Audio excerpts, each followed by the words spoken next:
got something to say to me, then say it to my face. What it's all about, why you're bailing out. Think you owe me an apology, just say it to my face. You're sorry. You're so sorry. You're so sorry.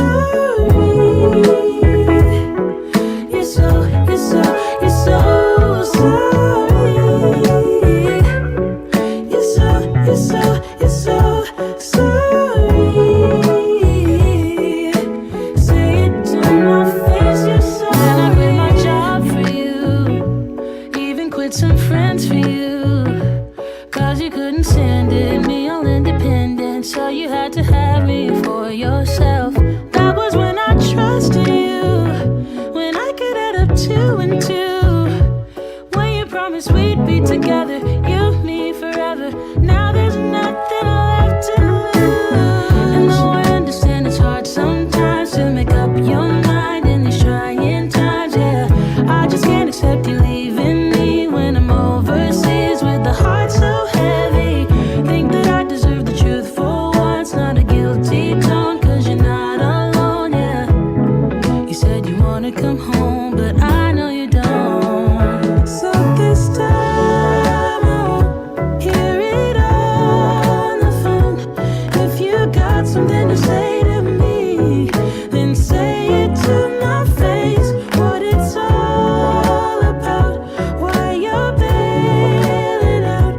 Think you owe me an apology, just say it to my face. You're sorry. You're so sorry. You're so sorry. You're so sorry.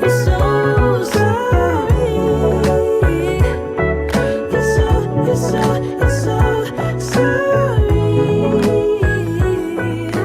Say it to my face. You're sorry.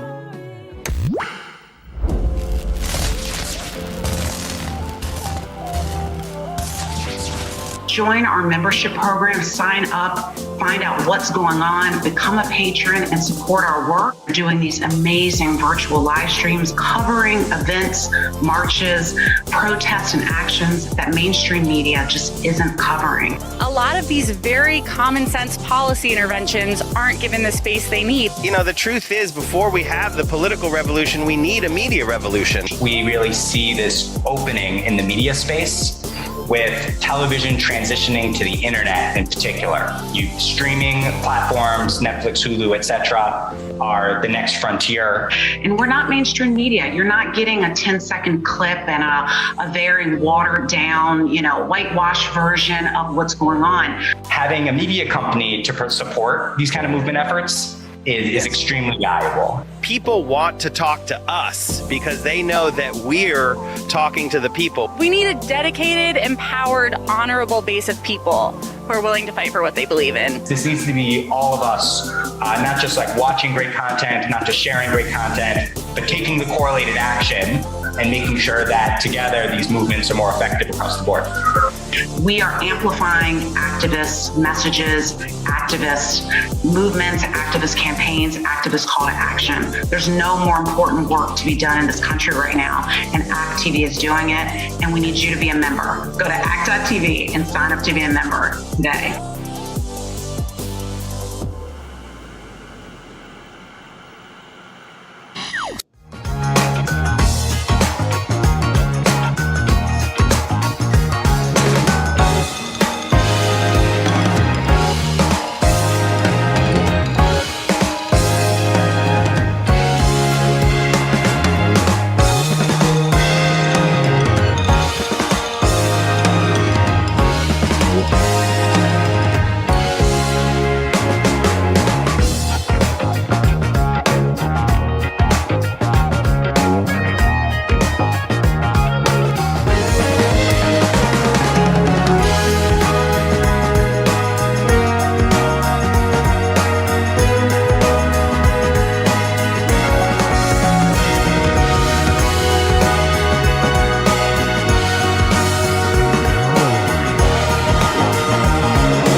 The Benjamin Dixon Show is only possible with listener support. Go to www.patreon.com/The BPD Show.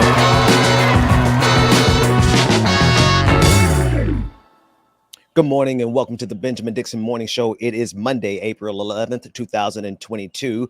We are broadcasting live on Mondays for the first time in quite some time. Good morning to everyone on Facebook, YouTube, Twitter, Twitch, all the various places where we're streaming. And an extra special good morning to those of us watching us via Act TV, where they encourage you to do more than watch, act. Joining us this morning is the Chief Operating Officer for Act TV, Sabrina Williams, and Jocelyn McCurdy-Keats, political correspondent for Act TV out of Washington, D.C. Good morning to both of you. Thank you so much for joining us on this first Monday back for the Benjamin Dixon Morning Show. Good morning. So happy to be here, Ben. The pleasure is most certainly ours. I'm coming to know Monday, and I want to start pushing Mondays to be movement Mondays, where we, collectively from the show, anyone connected to us, where we focus on what we're doing specifically to change the things that we talk about on a daily basis. Sabrina, that's one of the reasons I loved connecting with Act TV. It's because you all are actually putting not only your money where their mouth is, but you're also putting your boots on the ground where your action, where your words are. You're matching action with your words. Tell us a little bit more about what's happening at Act TV. Yeah, well, I have a number of recent events that we've covered that I want to talk about, but and you let me know when I'm talking too much and I need to stop. But one of the first ones, about a week and a half ago, we supported our partners, SEIU.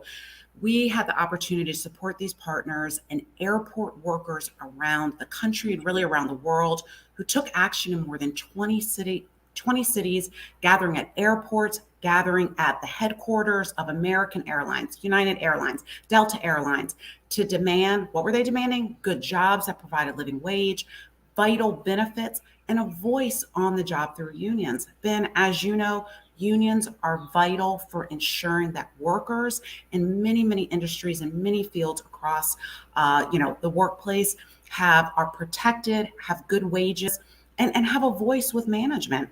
It's a way to collectively, organize power and voice and to really see change. Unions have made a huge difference with workers. So we had the opportunity to support SEIU and airport workers. We were honored. And it's thanks again to Act TV supporters, Act TV patrons, and just the progressive movement that made that happen. So thanks. Absolutely. I'm thinking about my father out of my grandfather on my father's side out of Cleveland, Ohio, who was a part of the John Deere Union for years. And it just runs deep throughout American history as well as Black history, the importance of unions. I want to take a listen to you. You have some clips. This first clip is discussing exactly what you're saying, Sabrina. We, of all people, Jocelyn and Sabrina, that we want to be happy and fulfilled and have everything that they need. It's going to be people at airports, because we want to make sure every aspect of our travel is safe and happy and secure. Let's take a listen to these workers as they describe how they're more than just essential workers. And if you believe that, treat them like such. Travel to and from Philadelphia. I paid such low wages that it makes it difficult to survive. The cost of living and gas have all gone up while our wages have not. Even though I work hard every single day, I have to eat ramen noodles a lot of times just to survive. By joining together with my fellow workers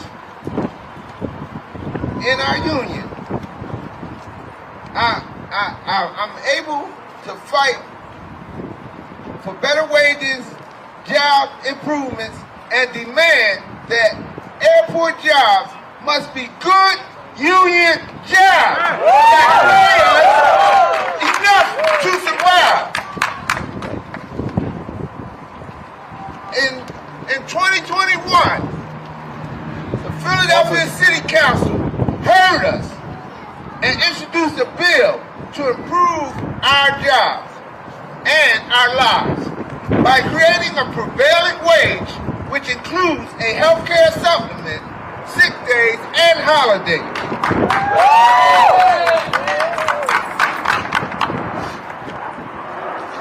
But for now, I still can't afford healthcare. And I mean, that's in part because America has blocked the prevailing wage bill from being enacted. So we're waiting for that. But we are here demanding that Americans pay us.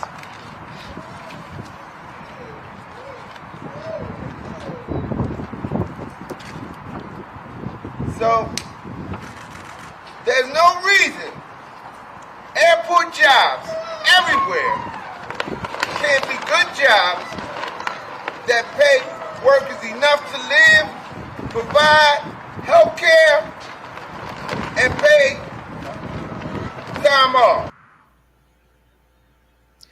Sabrina and Jocelyn, these aren't high demands, right? We're not talking. I want people to be sure. Sometimes when we talk about labor asking for things, they try to describe us as trying to get Cadillacs. No, people are just trying to survive. Could you just talk a little bit more about that? Yeah, I mean, these workers are essential to the U.S. economy. And I want to make several points. Number one is these corporations, Delta, United, American Airlines, they are making record profits. Their executives have, amazing executive employment practices with, all kind of benefits. Let's share. We're not asking for these employees aren't asking for anything unreasonable. Like you said, they're not asking for millions. They're asking for livable wages. They're asking for sick days, which is vital when you're living in a pandemic, right? They're asking for time off. They're asking for, things like subsidized childcare and a voice when they are they have to endure unsafe work practices, working long hours. We don't want any of our airport workers working long hours, right? Our lives are in their hands. Their asks are minimal, they are reasonable. And let's face it, when we come together and we all come together and we voice our concerns and we support each other, we can make these changes. And that's exactly, like this worker said, exactly what happened last year in Philadelphia. We can do it together and we can make some of these changes on a national level.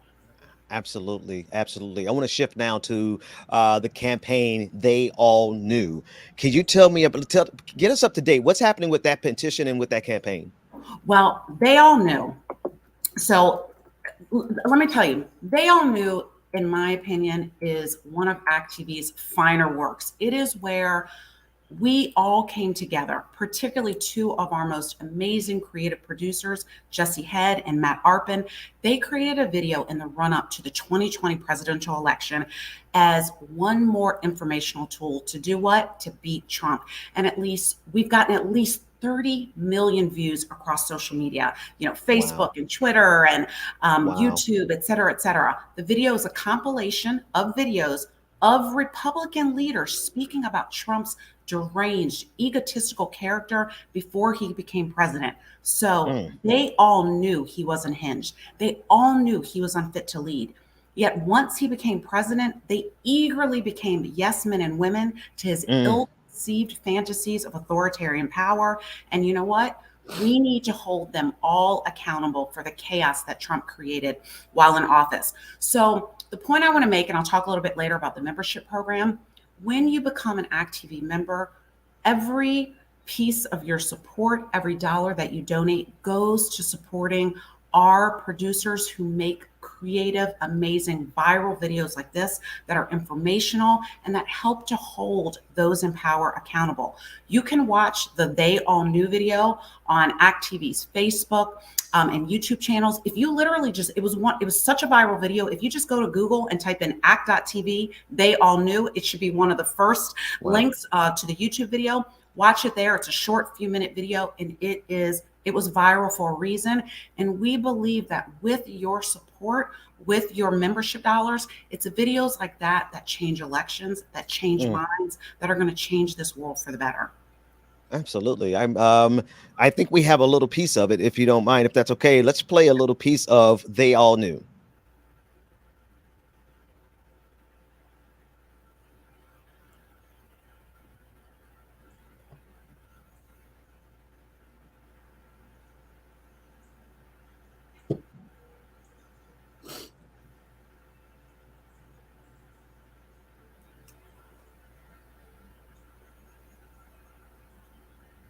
Okay, we'll give it a second here. We're having a little audio issue.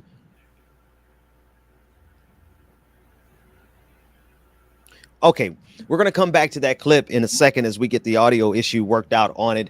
But Jocelyn, and talk to us about the video and tell us 30 million views. Like, I just want to pause. That's a big accomplishment, and I guess we'll see here why. Let's take a look at why we have 30 million views on this already. Take a look.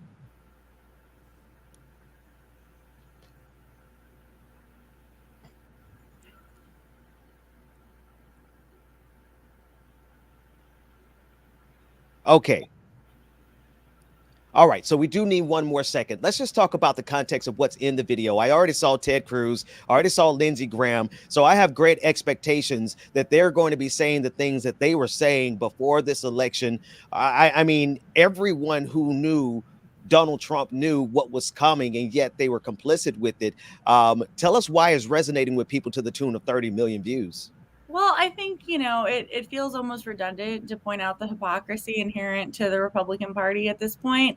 But I think people are just fed up, and not with Republicans alone, but with the political hypocrisy that is running this country into an increasingly less democratic place. And, to have it all laid out there in such a literal, straightforward way, it's something people are hungry for right now from both sides of the aisle, of course, but with Trump specifically. I think we all felt like we were being gaslit. We watched all of these men and women leading up to convention telling us how dangerous this person was, how he didn't represent the Republican Party. And as Sabrina said, the minute it became clear he was the nominee, it was like, what just happened? Right. And I think that's unfortunately a playbook we have seen repeated, not just with Trump, right? When people accuse us on the left of Trump derangement symptom, there's like an element of truth to that, because this isn't just about Trump. This is something we've seen with the climate. This is something we've seen with racial justice. It's not something that is subtle, and to have it laid out in such a linear way is, I think, what we're trying to do. You said it's gaslighting of the highest order. We have it ready now. Let's take a look at They All Knew. Talk to the Trump supporters for a minute. I don't know who you are, and I don't know why you like this guy. Whatever he does, he accuses everyone else of doing. The man cannot tell the truth, but he combines it with being a narcissist. A narcissist at a level I don't think this country's ever seen. And my concern is that he would grab up that power and really treat the country as sort of his little bully fiefdom. Donald Trump is everything I taught my children not to do in kindergarten. He's been exploiting working Americans for 40 years. He's a race-baiting, xenophobic, religious bigot. He says he's for the little guy, but he's actually built a lot of his businesses on the backs of the little guy. Donald Trump the other day said that, quote, if he tells a soldier to commit a war crime, the soldier will just go do it. And I don't think Donald Trump has even read the Constitution, knows what's in the Constitution. A toxic mix of demagoguery and mean-spiritedness and nonsense. I just cannot support Donald Trump. Donald Trump is a delusional narcissist and an orange-faced windbag. Donald Trump is a con artist. He doesn't know the difference between truth and lies. He lies practically every word that comes out of his mouth. I think he's a kook. I think he's crazy. I think he's unfit for office. Wow. No, that's definitely compelling, especially in light of everything that this country is facing. Sabrina, talk to us a little bit more about that video campaign, because there is a level of seriousness that we have to take this current moment in American history with. We have to be serious about the fact that there is a contingency that surrounds and supports Donald Trump that will overthrow this government. So I understand now why that has 30 million views, Sabrina. Yeah, absolutely. At the end of the day, I think one of the reasons that video did so well is, right, it presented the truth. It presented truth to power. It presented truth to the people. And that's something that ACT TV does every day. And I think, right, you're not going to see that video or even those talking points or even that message on the nightly news. You're just not going to see it. It doesn't fit the corporate, elite, conservative message of back Donald Trump. Let's go to war. Let's, who cares about the climate? Who cares about pay equity and livable wages for all? Those are just not the messages, but you'll see them on ACT TV. And that is why our producers, that is why we create videos like that. We want people to know the truth. We wanted people to know the truth about Donald Trump. And listen, at the end of the day, none of us can do this alone, whether it's fighting Trump, whether it's fighting for the environment, whether it's fighting for livable wages, reproductive justice, racial justice in this country. We have to come together. It is the only way that we're going to make change. But when we come together, we make videos like that, we inform the public, people then take action. They go to the voting, they go to the voting booth and they vote accordingly for Biden. We can make change, and look at the great changes that Biden has made. We're holding him accountable too. But let's face it, Biden is in some respects canceling student debt right now, right? At least at minimum by extending the not having to pay loans back right now and make the monthly payment. That's not something Trump did for us. So it's videos like this. It's us working together. It's us taking action that are going to make change in this country. Sabrina, before we move on to the next one, I want to, this is a good place for us to actually take a minute and say why, now is the time for them to become a member of ACT TV, to become a patron, ACT TV /join. Tell everyone the different ways they can support this movement. Absolutely. Well, before you even join, if you want to know what we are doing, all of the actions that we're supporting, well, some of the actions we're supporting, if you go to act.tv/action, you will see a list of all of the ways you can get involved, particularly with signing petitions. A few weeks ago, Jocelyn, who's right here on the show, drafted a petition for folks to sign to support the MORE Act. It essentially makes marijuana legal at the federal level. Guess what? We asked you all to sign it. You all showed up for us. You signed it. We showed up for you all. Congress showed up for us. And what did they do? They passed the MORE Act. And I believe that the actions that we took, amplifying the message, really helped to get that passed. It's in the Senate. I'm sure Jocelyn's going to be doing another petition. We are going to be doing another petition to get it to urge and put pressure on the Senate to pass the MORE Act. We need marijuana legalization at the federal level. But so anyway, if you go to act.tv/action, you'll see a list of petitions that you can sign. And when we win, when we take these actions and we win, we will let you know on that page. The membership program. If you go to act.tv/join, you can sign up today to be a member, to support us, support the progressive movement, help us build a better media. Like I've been saying, I say every week on your show, like I say to anyone who will listen to me, you will not see the type of work that ACT TV does anywhere else. You will not see it on the nightly news. You maybe, if you're lucky, you'll see a 10-second watered down version of the amazing actions that are going on to promote progressive social and political change in this country. You will not see an hour, 2 hour, 4 hour protest, a rally, an event where activists are coming out speaking, union organizers, our reproductive warrior justices, our climate change, warriors on the front lines. You're not going to see that for 2 hours in-depth coverage on the nightly news. Where you will see it? Right here on ACT TV. You'll definitely see it on our Facebook page and our YouTube page. Sometimes, just depending on usually you'll see it on Twitter. If not, you'll see clips on Twitter. We're putting more and more things on TikTok and Instagram. But ACT TV is where you'll be able to find that stuff. So join our membership program, support other activists, support progressive change. A lot of the things that we support with our partners, We have made change. We are making progress. And when you become a patron and you donate to ActTV, every single dollar of your donation goes to supporting progressive change, goes to sending camera folks and correspondents like Jocelyn out into the field, producing videos like They All Knew, and supporting our social media channels, which every day our amazing social media team comes up with the funniest memes and content that brings you important stuff, but also makes you laugh and keeps you engaged. Well, you know, we're not supported by corporate donors. All of our support comes from individual funders, and we love for you to be a member, support us, become a patron, and support the progressive movement.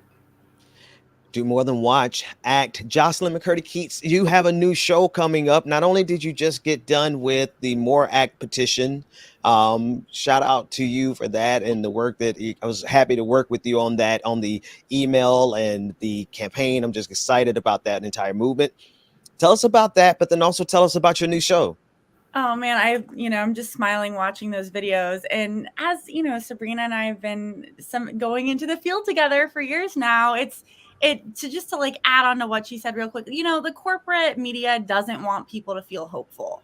And going out into the streets with people for years, what I feel more than anything is hope, because we have brilliant, dedicated, tenacious community organizers and activists and just ordinary people who go out and care about these issues and are educated about these issues. And that absolutely extends into our petition program. Like it's just so lovely to realize more and more as I get older that my heroes become everyone in this movement who are not in it for, is there ego in progressive politics? I guess, but that's not what we see when we go out into these streets and we meet parents and teachers and ordinary people who are taking time out of their busy lives to do things they care about to create a democracy that works for all of us. It's really beautiful to be a part of. No, absolutely. The campaign itself, Jocelyn, I was really proud of that because of the history of the war on drugs here, the MORE Act and the movement. Tell us about, I know Sabrina, you kind of just mentioned it. I don't know if you all have even talked about it, but are we looking at a second petition drive? Because to get that bill out of the Senate, it's going to be a challenge. We're actually working with, there are a lot of wonderful cannabis justice and racial justice organizers on top of this, and we will be joining in their efforts to call upon the Senate to not just vote on this bill, but actually pass it. It's just Senate's not great at passing bills, but this one is so unifying now because the school to prison pipeline is not subtle anymore. People know that this is not about justice. This is not about making our community safer. This is about finding a way to target communities of color. That's all the marijuana fight has ever been about. People are saying that. And also, marijuana does help a lot of people. Medical marijuana, stress, unlike alcohol or other addictive substances, marijuana does have a medical purpose. People are fed up. And, we might see within the year federal legalization, which would mean so much to so many people. No, absolutely. It's very useful, especially for pain. I can vouch for that myself. It really helps with pain at a level that I'm surprised.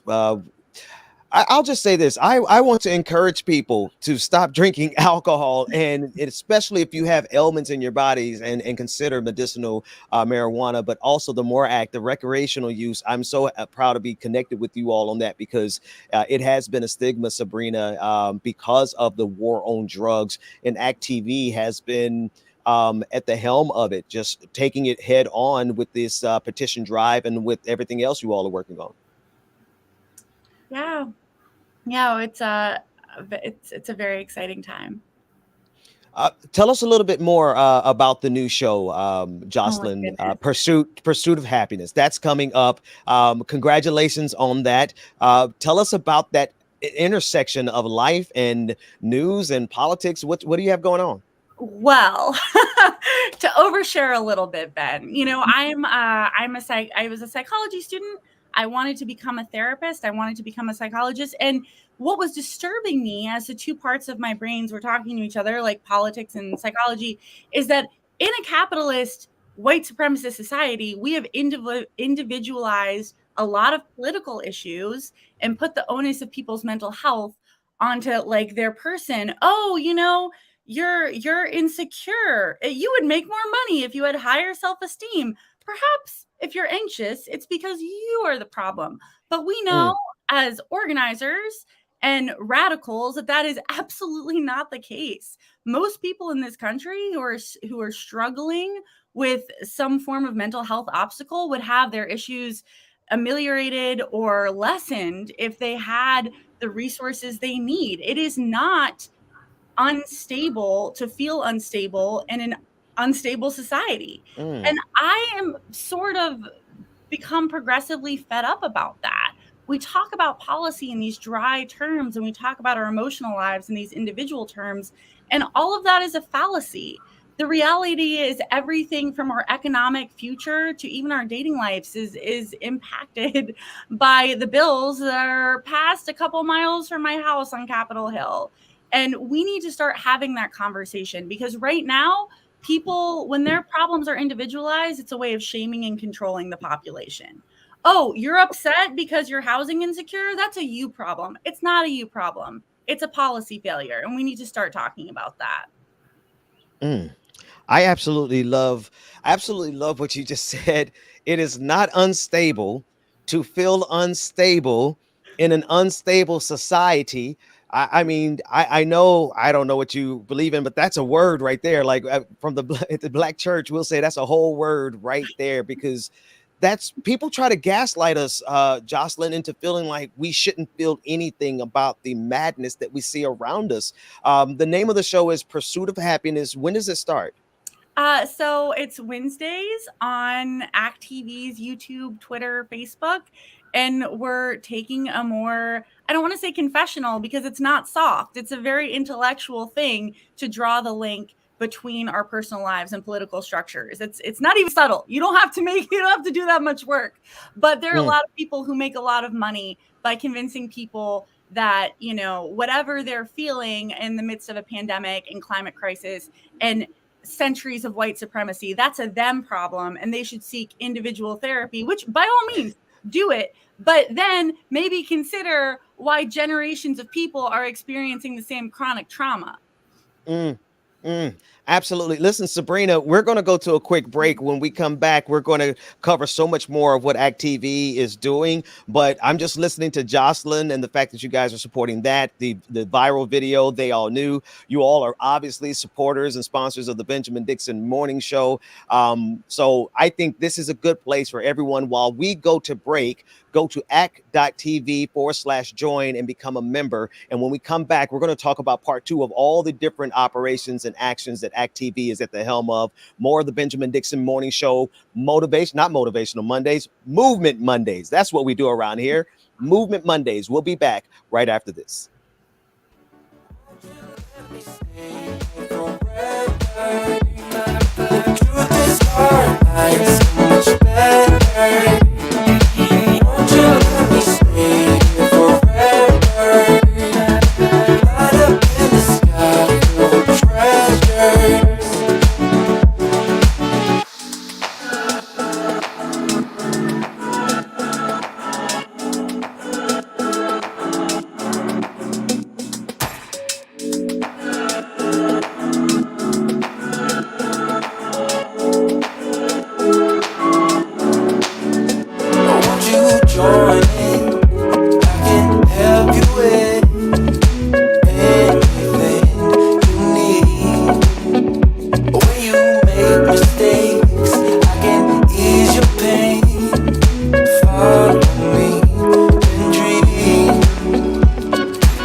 Swipe, swipe.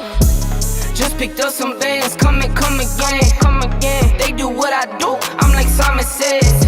Yeah, I'm the running man, rapping rubber bands. They do what I do, I'm like Simon Says. They do what I do, I'm like Simon Says. Swerving, making plays, cool Ferrari red. Never out my zone, touchdown in my hands. Only fam around me, I can't have no friends. Had to cut you off, you left me out for dead. Ever since I was a teen, had prices on my head. Had to cut you off, you left me out for dead. They do what I do, I'm like Simon Says. Just picked up some bands, come again. They do what I do, I'm like Simon Says. Yeah, I'm the running man, rapping rubber bands. They do what I do, I'm like Simon Says.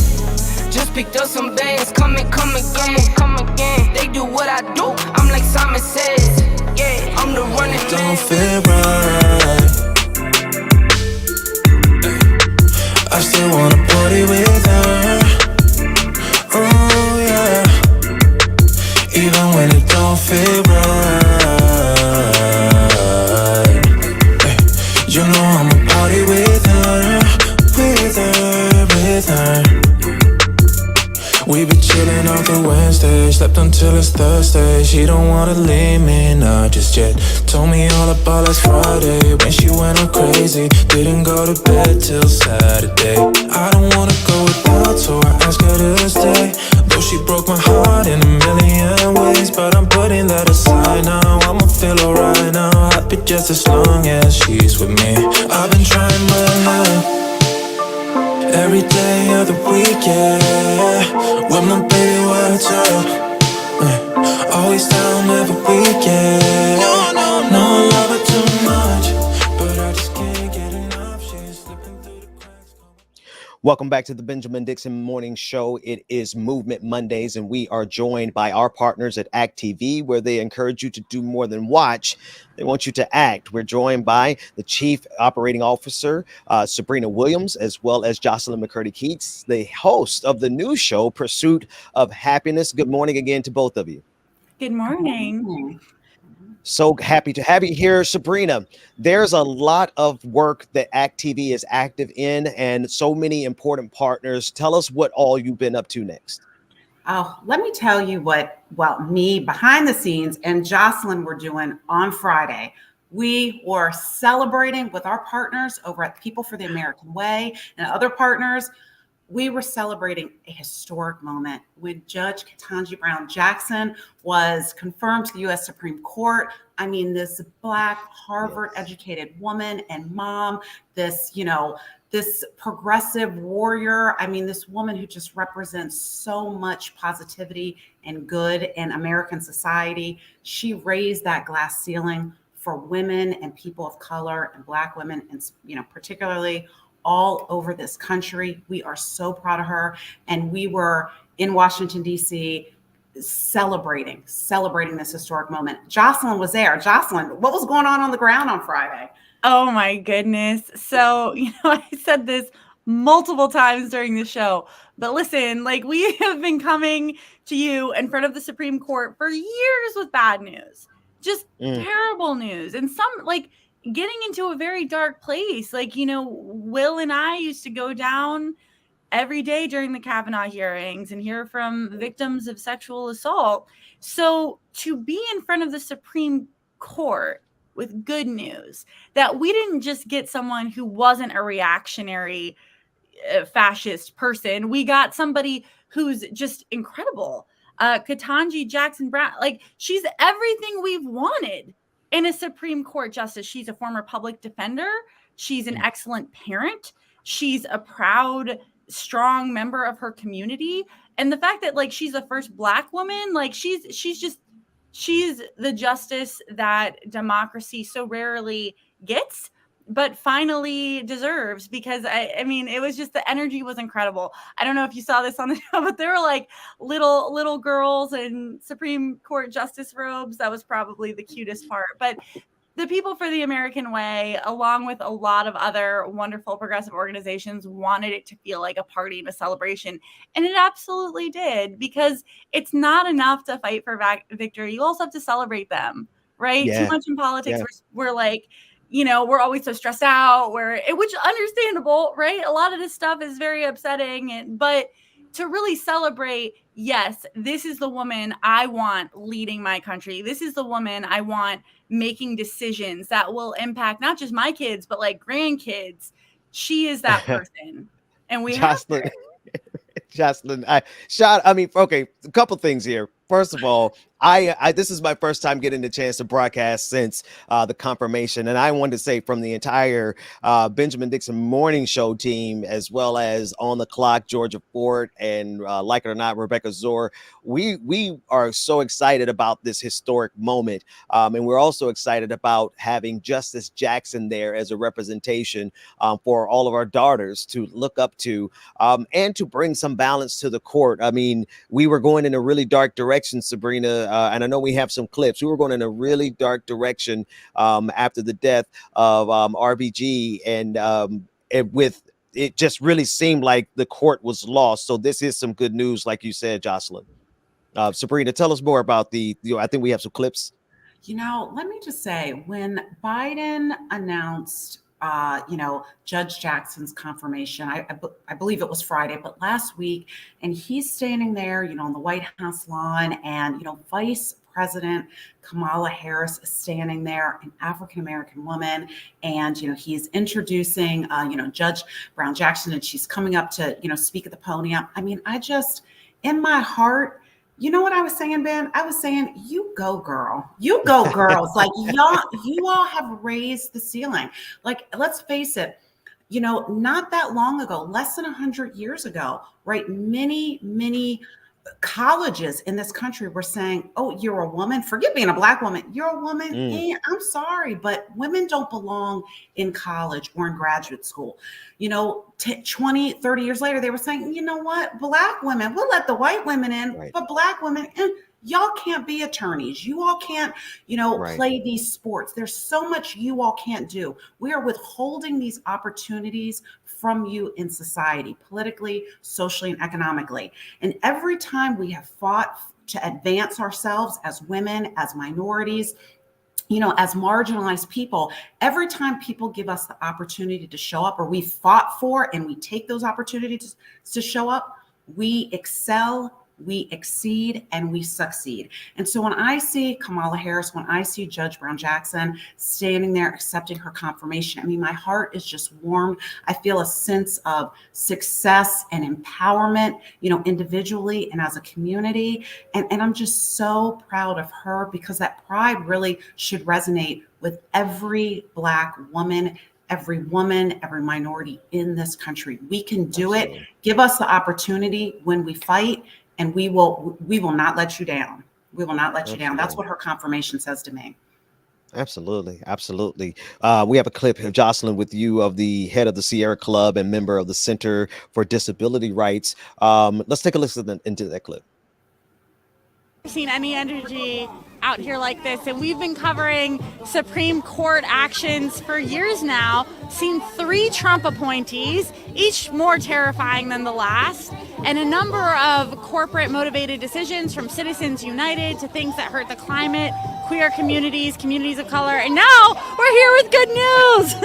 I'm Ramon Cruz. I'm president of the Sierra Club, the nation's oldest and largest environmental advocacy organization. How does this feel today? Why'd you join us out here today? It was amazing. I just came from the White House from the celebration. So just listening to her speaking, it's such it's the example of being a public servant, of being so humble, she was so thankful for everybody. And something very important that she highlighted is how she didn't get there by herself, and I'm, for example, the first Latino president of the Sierra Club. It's not that we are necessarily special, it's that other people were here before us, and we rest in we stand in the shoulders of giants that opened these doors for us, and she highlighted how she's the inheritor the lucky inheritor, first inheritor of that legacy. Many people ask, why an environmental organization is here today, or why we have invested so much into it. But we know that, all the bedrock environmental organizations, all the, legislation and regulations that come out of that, the Clean Water Act, the Clean Air Act, those things can stand there only, if the jurists that are up in the bench will uphold that. So, for us, this is as critical as winning any election or as passing any piece of legislation. We really hope to that, we can recreate this and replicate this, many times, especially, in the lower court. If your goal was to make it feel like a celebration, I have to say having Frankie Beverly and Mays, even though it's the Beyonce version playing in the background in front of the Supreme Court, celebrating the first Black woman, I don't think you guys could have hit a better note. Shout out to you guys, the People for American Way, everyone who was out there. I think you saw the Sierra Club. Jocelyn, tell us, wrap that up for us, because that sure enough was a party. I just left on a high, and I'm feeling that same, because, the thing is, she was, the way the Judiciary Committee, raked this pretty much perfect woman over the coals was, I think, not to overuse the word triggering, but triggering for a lot of people in this country, even if you are a white man, because she is just Harvard educated, wonderful Christian woman, on every level, the person you want on the Supreme Court. Take politics or whatever out of it. And then to have her conquer over that in such a transcendent way and be in front of the White House, giving such a beautiful acceptance speech that brought tears to a lot of eyes. And it's just it was overwhelming. This is what's good about this country. A lot of people say America isn't, and I think those people are absolutely correct. But there is something America can always be proud of, and that is our activists, because we have, in the century since this country found, the abolitionist movement, the suffrage movement, we have some of the most powerful social organizers in the world, and they win. And when they win big. And it just felt incredible to be there. Absolutely. I can't stress enough, Sabrina, how irritating it was to see how they did this distinguished Black woman. As my wingman, Dr. Carl Mack, would remind us, that they did that not because of the content of her character. Sabrina, get the last word on that, and then tell us about the next action. I think it goes back to what I said earlier. When we, the marginalized folks in society, women, minorities, Black people, Black women, our LGBTQIA plus, partners, when we are fighting for change, the powers that be will try to discredit us, disparage us, and crush us with every tool they have at their disposal. But again, together, we are we are an army. We are a force to be reckoned with. And every time we come together to fight for change, whether it's to get a Black woman, confirmed on the Supreme Court based on, not who her daddy knew, not who, based on her own hard work, her intelligence, her perseverance, her own record. When we come together to do stuff like that, we win. We win. It's just obvious. So it's, we need to come together. We can do it. But I'm not shocked at their ignorance that they lobby at us. I mean, it's what they do all the time, right? And we need organizations like ActTV that counter that every step of the way, because you're not going to see that kind of, counteroffensive on the nightly news. You're just not. That's right. That's right. Sabrina, there's a group that I've been keeping my eye on Twitter and social media. I kind of give the wealthy a hard time around my show. Anybody who's followed me a long time knows that I kind of, I come from the adage of eat the rich, but there's something called Patriotic Millionaires. And I've been watching them. I kind of like their work, and it turns out you all are partnered with them. We are. Last Monday, a week ago today, we supported them at their conference right here in Washington, D.C. Oligarchs versus All of Us was the name of it. And let me tell you, many of them are millionaires, but they are some of the most patriotic people you ever want to meet. They understand, despite their wealth, that oligarchy will crush and kill our democracy. They understand that oligarchs undermine our democracy. They buy politicians and get laws passed that benefit them, not us. Oligarchy negatively impacts our economy. We suffer and they grow richer and more powerful. And guess what? There's a small minority of literally patriotic millionaires that understand that if we allow oligarchs to control every aspect of society, even they lose, right? If we don't have the disposable income to buy their goods, to buy their services, to keep our families healthy, to stay alive, everyone loses. The rich people, the poor, we all lose. So if you didn't see the coverage of this conference, and it's not like this boring, oh my gosh, like let me be playing video games while I'm watching it. I mean, it's like a series of amazing TED Talks all in one for about an hour and a half. And you know where you won't see it? You're not going to see this on the nightly news. You're just not, but you're going to see it on ActTV. We covered the entire conference. People like Abigail Disney spoke. I mean, she admittedly says, I am one of them, but I call them out every chance I get. My people, my other, my millionaire, my billionaire class, they are crushing our society. I love our society and I don't want that to happen. She is a warrior amongst wolves. But you can go to our Facebook page, you can go to ActTV's Facebook page, you can go to Patriotic Millionaires Facebook page, you can watch the full conference, the full coverage. It is exciting. It is an exercise and a lesson in economics, in psychology, and really in humanity. It was a great conference. We're all in this together and we can crush the oligarchy, but we have to do it together. And Jocelyn was there. Jocelyn was working it. So Jocelyn, I'm curious, how was it to meet these patriotic millionaires? Oh my goodness. Well, when they say last night was a movie, okay, maybe they weren't talking about that, but it was like, it was just so much. Okay, Ben, like when you're talking about like, I'm always with that eat the rich spirit, always. And yet talking to both hearing their speeches, which Sabrina's right. Like you guys really should go watch this conference because it is an immersive course on oligarchy, on wealth inequality, on how the tax system favors the wealthy, specifically the wealthy white. The author of The Whiteness of Wealth was there and she gave an amazing speech, which she brought up stuff I would have never thought of, like how the dual income penalty in the tax system is actually to penalize Black communities because Black partners previously, not true anymore, were previously the ones that were mostly where both partners work. Now that that's starting to affect white people are starting to be like, wait a minute. And every single person in the lineup brought up things I did not think of and I did not know. And I hung around afterwards to speak to these people because of course I was curious. And some of the most scintillating conversations about solidarity and wealth and income inequality, because here's the thing. You actually can, if you get really lucky and work really hard, become a millionaire in this society. But here's the problem. The problem is that doesn't mean really what it used to.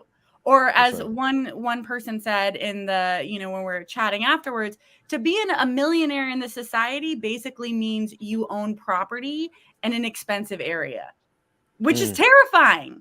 It means almost nothing because the income inequality has become so extreme that to basically afford the simple entry-level commodities of life, healthcare, college, housing, you need to be in that elite tax bracket. Think about what that means for working and middle-class people. No, absolutely. And I just wanted Go ahead, to, Sabrina. I just wanted to pull up two things. Like I said, like Jocelyn said, like I said before, go watch this conference. I mean, these speakers, academics, millionaires themselves who, again, understand the desperate state of really the world economy and how oligarchs are going to kill us all. But there was one person who talked about even, millionaire and billionaire philanthropy and how it's most of the time it's just this huge guise for them to really be able to like the dragon, the sleeping dragon sleeping on their wealth. on their gold coins, it allows them to stash away their money. Basically, this person said for every dollar a billionaire gives to philanthropy, to their foundations and their nonprofits, U.S. taxpayers lose 74 cents on every dollar in lost tax dollars, right? Because they're not, some of that work goes to direct service, building homes for abused women, or, helping with the climate, or maybe a little bit. Most of it, it's really just a huge, just kind of scheme to hoard their money in a different way. So we are losing tax dollars when they hoard their money in these philanthropic endeavors and foundations.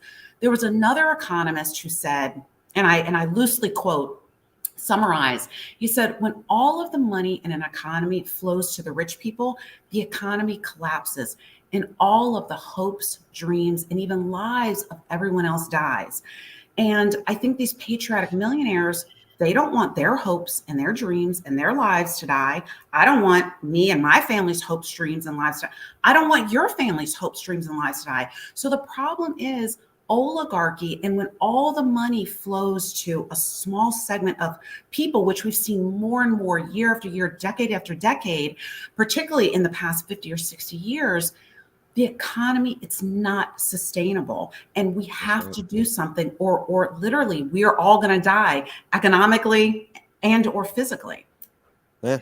No, absolutely. The irony of it is that for years, the folks over at Fox Business, CNBC, the Republican Party at large would have you believe that the way for a billionaire and a millionaire to be patriotic was to take advantage of all of the loopholes, right? Like they encouraged it. Trickle down economics was the economic paradigm for years. So it's refreshing to hear some billionaires and millionaires come out and actually say, hey, no, voodoo economics never did work. You're not going to get more money into the coffers of the government by cutting taxes on the rich. You're going to get money into the coffers of the government and into the economy at large by putting money into the hands of the working class. I mean, we're going to go to this clip, but it really is simple math, right? If you put resources into the hands of the people who need it the most, they are going to spend it. Therefore, they are the stimulus. Working class people are the stimulus in the economy. Let's take a look at this clip of the chair and the vice chair of Patriotic Millionaires. Everybody, my name is Erica Payne, and I'm the president and founder of the Patriotic Millionaires. We are facing an existential threat to our country. And so we have brought together the smartest people we know to talk about the threat and talk about how to overcome it. Today's theme is oligarchs versus all of us, the fight for power and money. My name is Stephen Prince, and I'm here from St. Simon's Island, Georgia. I'm here today to tell you that in no uncertain terms, our democracy is under attack from all over the world, all the way from the Ukraine to even right here in Washington, D.C. From Vladimir Putin to Jeff Bezos, billionaire oligarchs are using variations of the same playbook to undermine the democracy and the rule of law. These oligarchs are working relentlessly to tear down the America that we know and love, and in its place cement their rule over an unequal, divided, and broken society. And just 5 years ago, they put one of their own in the White House. And on January the 6th of last year, they almost completely overthrew American democracy to keep him in office. And in the years since President Biden took office, America's oligarchs, billionaires, CEOs of large corporations, and the Wall Street financiers have fought his agenda at every turn, successfully blocking some of the essential reforms that would challenge their political and economic dominance. As a result, the United States is more unequal and politically divided today than it has been in over 100 years. And the billionaires are pulling strings and getting richer and more powerful than ever. It's time to accept that we are in an existential fight for the soul of our nation. The only way we're going to be able to take back our country is if we understand the disaster that we're living in and what needs to be done in order to fix it. These greedy bastards have proven that they cannot be trusted with the amount of wealth or power that they currently wield. I'm going to keep fighting to protect the American dream and to preserve a better future for my children and my grandchildren and all the children of the country.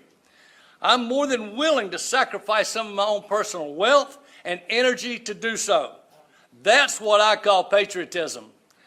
That's why I think the Patriotic Millionaires are so aptly named and so important in today's society. In the beginning, the only people who paid. I want to this is great stuff. I definitely that I wished I was there. There's a little bit more coming up. 50 million plus people could be affected if we raised the minimum wage to $15 an hour and eliminated the sub-minimum tipped wage. There are two pieces of competing legislation in Congress right now. Let's look at the first one. The first one is a law proposed by Mitt Romney and Tom Cotton to raise the minimum wage to $10 an hour by 2025. They do not address the sub-minimum tipped wage at all.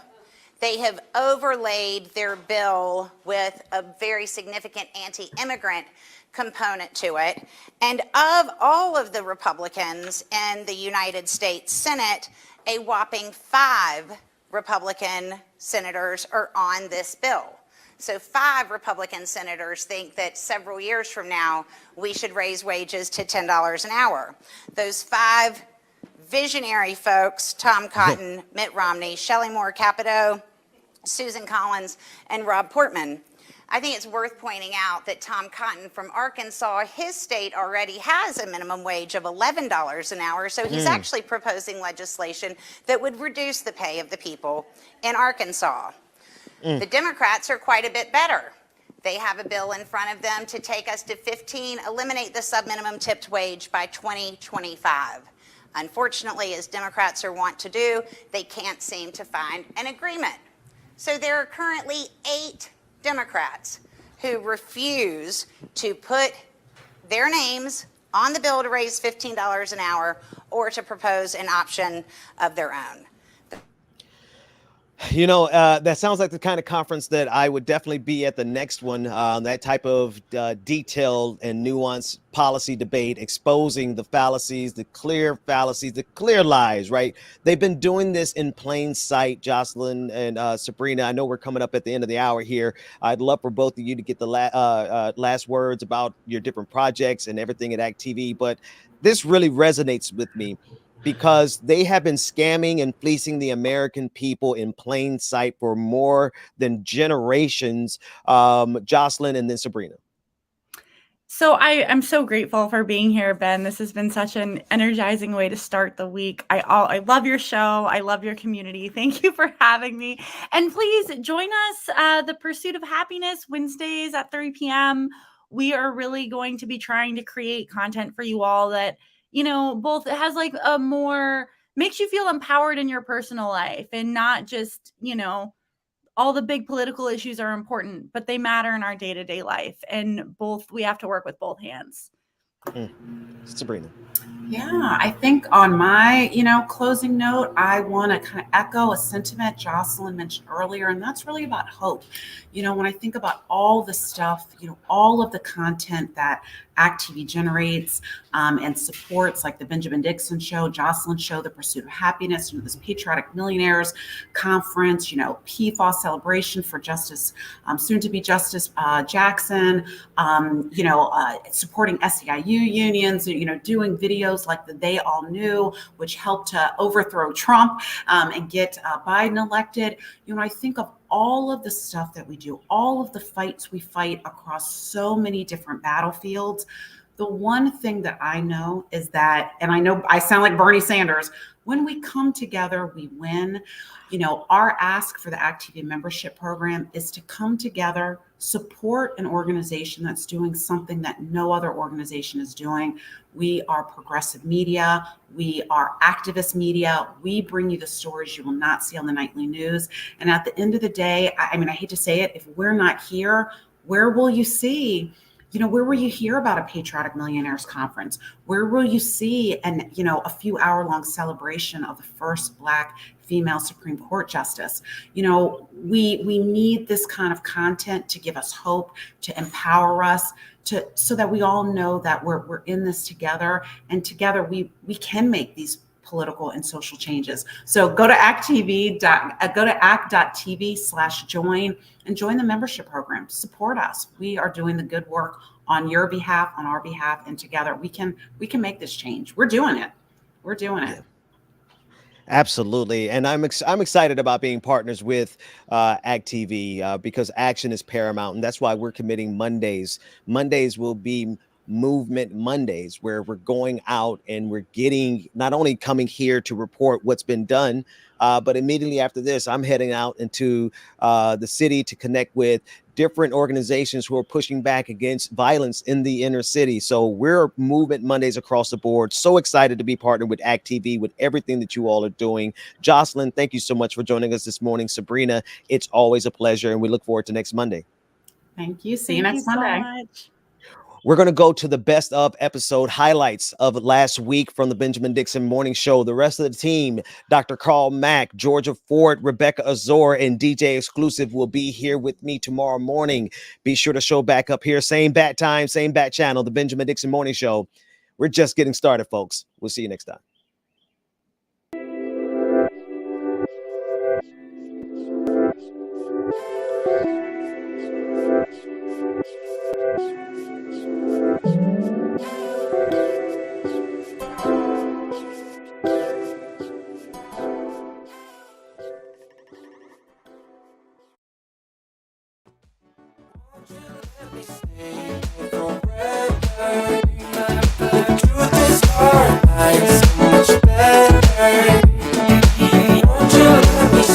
Bring to the screen right now, Nomiki Konst from Solidarity Wednesdays. Every single week at this time, we get a chance to sit down and talk about what's happening in the world, not just internationally, but domestically. Nomiki, thank you so much for hanging out and waiting for me. I had technical difficulties on my own personal end this morning. That's why we're late, but good morning to you.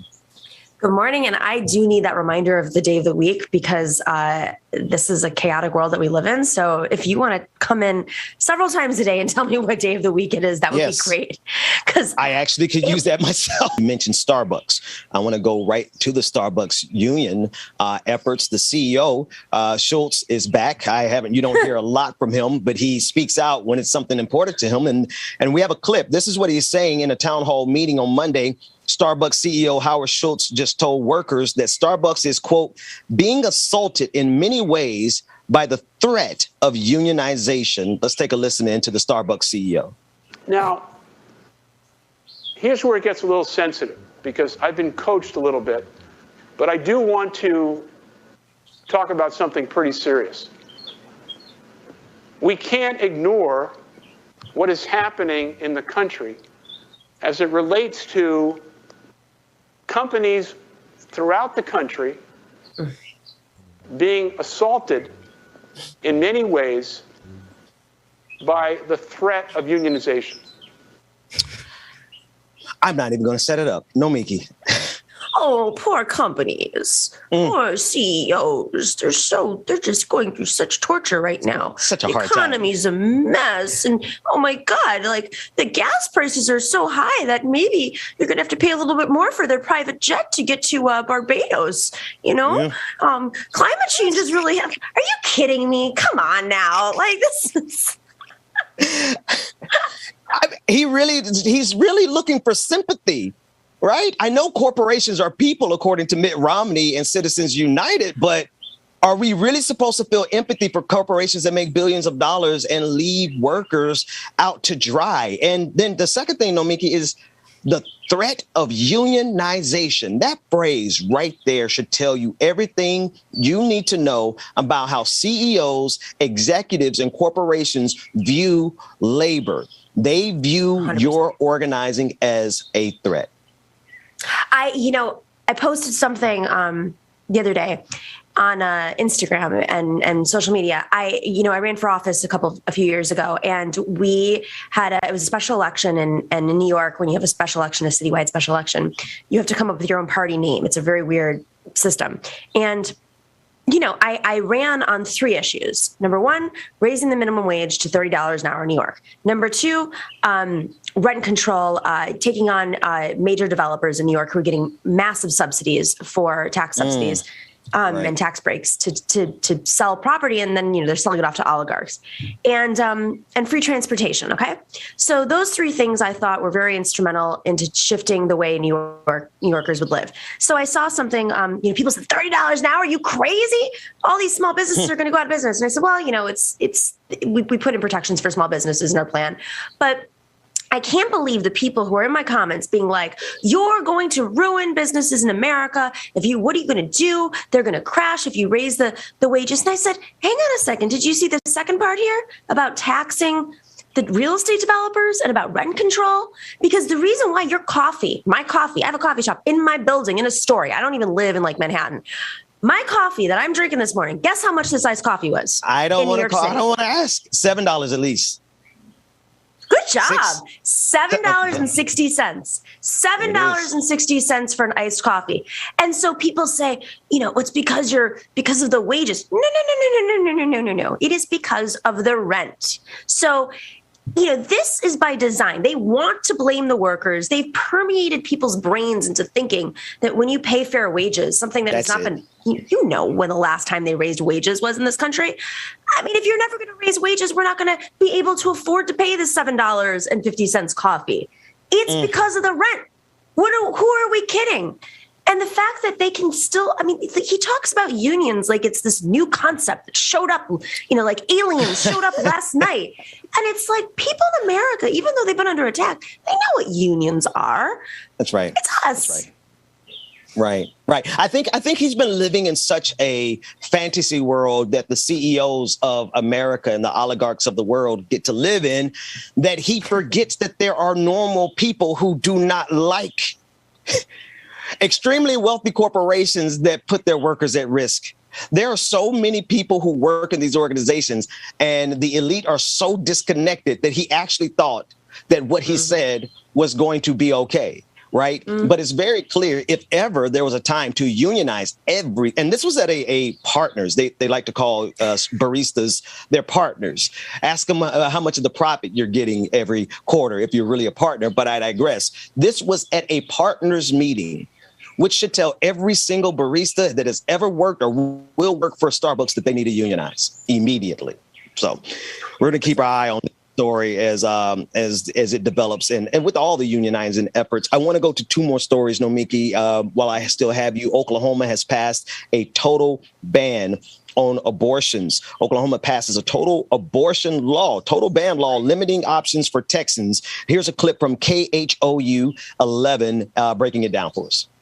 And more breaking news that could have a big impact on Texas women. The state legislature in Oklahoma passing a law today that makes performing an abortion in that state a felony.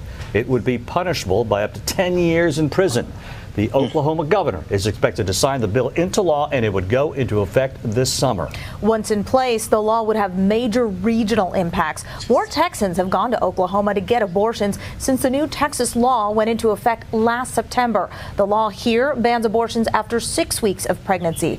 Planned Parenthood's abortion clinic in Oklahoma says it was seeing an 800% increase in the number of women from Texas. Nomiki, I want you to do what you do here, but I feel like this is obviously setting this up to be sent to the Supreme Court. There's so many of these instances of laws that are clearly on the face of it unconstitutional based on Roe versus Wade. So they're trying to find some way to overturn that precedent. But I want you to take it. What are your thoughts about this? No, that was my immediate thought was they're just ready to take them all the way up so that they can just snip away at a woman's right to choose, a woman's autonomy. It's telling that they said in that local news report, and let's not forget most local news in this country has a right-wing spin. So the fact that they were willing to say, this is in reaction to so many more visits because of Texas, just says a lot right there. I don't want to just step away from the horror of this bill, but I do kind of want to remind folks that the Democratic Party, if we actually existed in many parts of this country, if the Democratic Party actually invested in the party the way that we did maybe 10, 15 years ago, and before, when we actually held the House in the 80s. Like, people say this country is so conservative. Well, we held the House for about 30 years until we stopped investing in parties. So, if we actually put money, all that money that you're giving, donors are giving to the DNC, if we actually put them into parties, maybe we could win some of these legislatures back so we didn't have these bills. I mean, I'm going to leave it there because people say, like, what's happened to this country is becoming more conservative. No, it's not. We just decided to not show up and play ball. And when you don't show up and play ball, this is what they do. This is what they do. Yeah, this is not to. I like the show Handmaid's Tale, but I also don't like it because it felt, by season 4, it felt so, or 3 rather, right. It felt so contrived to me. But now I'm like, if that show wasn't the most prescient show of this century, I mean, because it really feels like the Republican Party, it has no qualms. There's no hesitation, no reservation at all about overturning anything and everything they can to usher in that kind of society. What do you think? I know we got to get out of here, but no, you're right. I mean, it's, they want to eliminate. You're right. There's no other way of saying it. I've been thinking a lot about this lately. Steve Bannon, and we talk about this all the time. Steve Bannon spends a lot of time on like the mythology and of manhood and like how to permeate the mindset of voters so that they vote for a conservative agenda. How to get certain folks to continue for generations to vote conservatively. And part of that is preventing certain people to be in office, because the second you start to, those people make decisions, if they're more comfortable, the next generation is not, it's not foreign for them to think about laws from the perspective of a Ketanji Brown Jackson or a Hillary Clinton even, So I think we have to start thinking that way too. It's not just about one bill here, one bill there, one bill there. They're thinking like, how do we make it so that men don't see women in power? And what do they get with that? So I'll leave it there. I want to move now to the interview with Andrea May Sahuri. Again, she is a social justice reporter with the Des Moines, Iowa. And first and foremost, good morning. Thank you so much for joining us. How are you? I'm well. How are you? I'm doing well. We are covering so many stories around the world. We've had a chance on our show this morning to, not this particular morning, but talk about the Ukrainian refugees across the globe. And I know you have a recent article in which you discuss the refugees who have now, Afghan refugees who have not only been left without resources, but they are in a dire situation. Could you bring us up to date on what's happening there? Yeah. So, in Iowa, in Des Moines, there are 3 resettlement agencies. And prior to the Afghan, humanitarian crisis, during the Trump administration, resettlement infrastructure in the country, across the country, had basically been gutted. So, when we talk to resettlement agencies in the years prior, they would be resettling dozens of people, and then they would be able to find them affordable housing faster. They would be able to provide those core essential resources faster and more efficient. And then, the Taliban took over Afghanistan, and you had a flock of people coming, to the United States, Iowa included. Iowa has a large history of accepting refugees. And so we have to date over 900 Afghans come to Iowa, and many of them came in a very short period of time. So very much overwhelmed resettlement agencies. They had to hire more people, but that still doesn't seem to be enough. There's food, hotels. Afghans have been in hotels, extended stay hotels, for 4 months or longer, even people who are individual, not just families. Iowa also has a huge affordable housing issue. And so coupled that with just the sheer number and the sheer speed of Afghans coming into Iowa, there's just a lot of families falling through the gaps. And I know that resettlement agencies are working so hard, but they don't have the capacity to respond to every single need like the Afghans are asking for and also need. And so as you see, you have Afghans really frustrated, resettlement agencies frustrated. We have talked to families where their children have gone without food for up to a week. One family that I had spoke to, a family of 14, their kids started knocking on neighbors' doors begging for food and milk. And it just seems like there's a lot of miscommunication, just a big struggle to find them permanent housing and to really get them on their feet. But, without, coming from a resettlement infrastructure that was gutted, it's been really, really difficult and overwhelming. That's I want kind to of the sum of it. I had a chance to read your article, and the headline itself is something that gripped me. Afghan family living in Urbandale Hotel says the military camp was better and that they cried. I want to juxtapose this to the disparate treatment that we get across the board for refugee asylum seekers.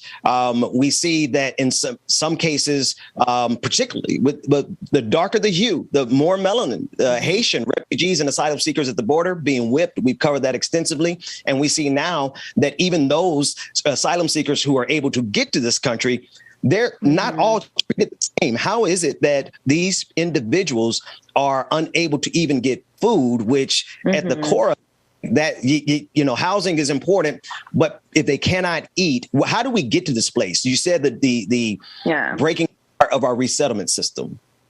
I think, again, we need more, there needs to be, and resettlement agencies have said this, they're overwhelmed. They're trying their best to get people food. They're trying to not let people go hungry.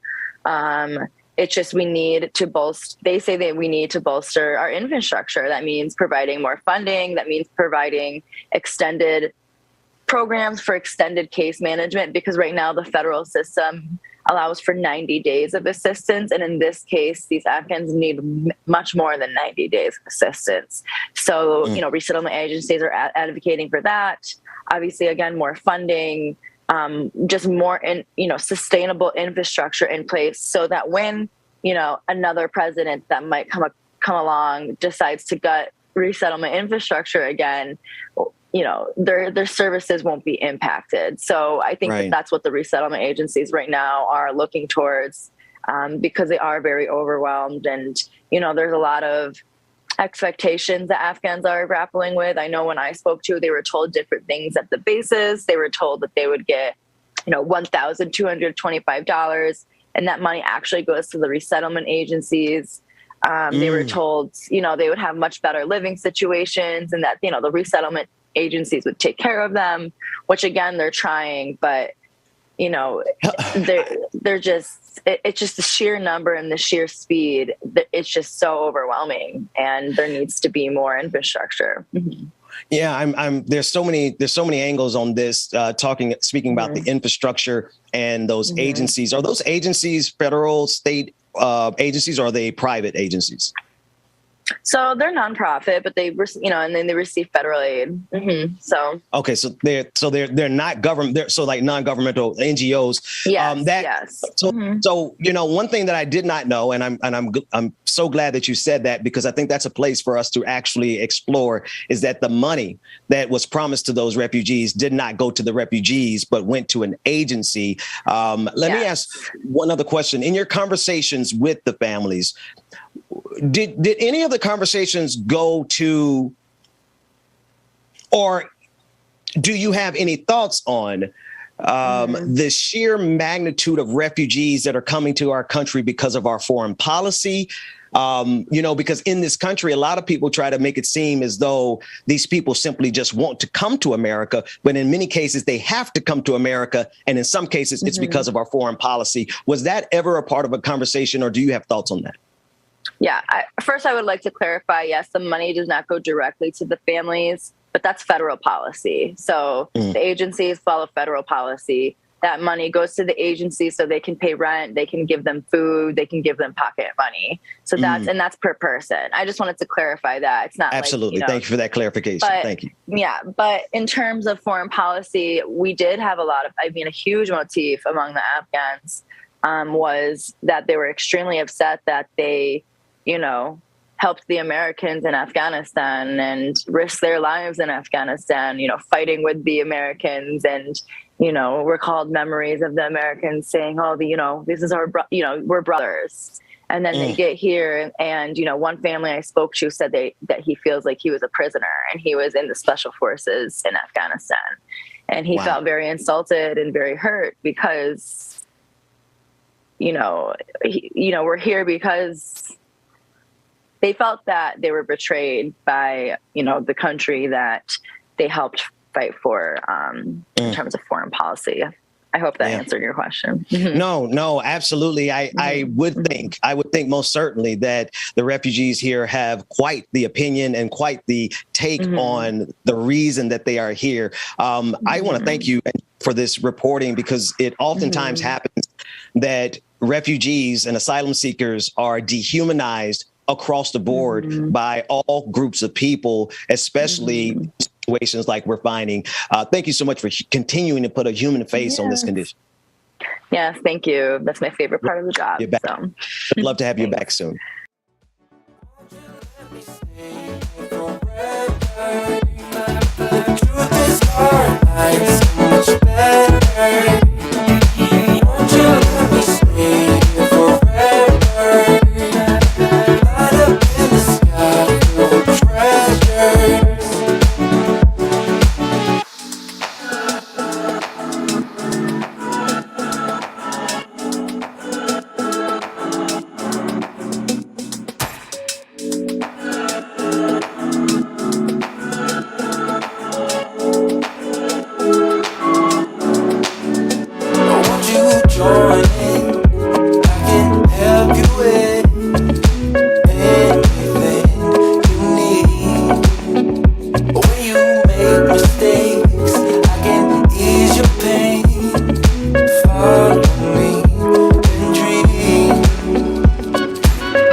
She broke my heart in a million ways, but I'm putting that aside now. I'm a feel alright now. Happy just as long as she's with me.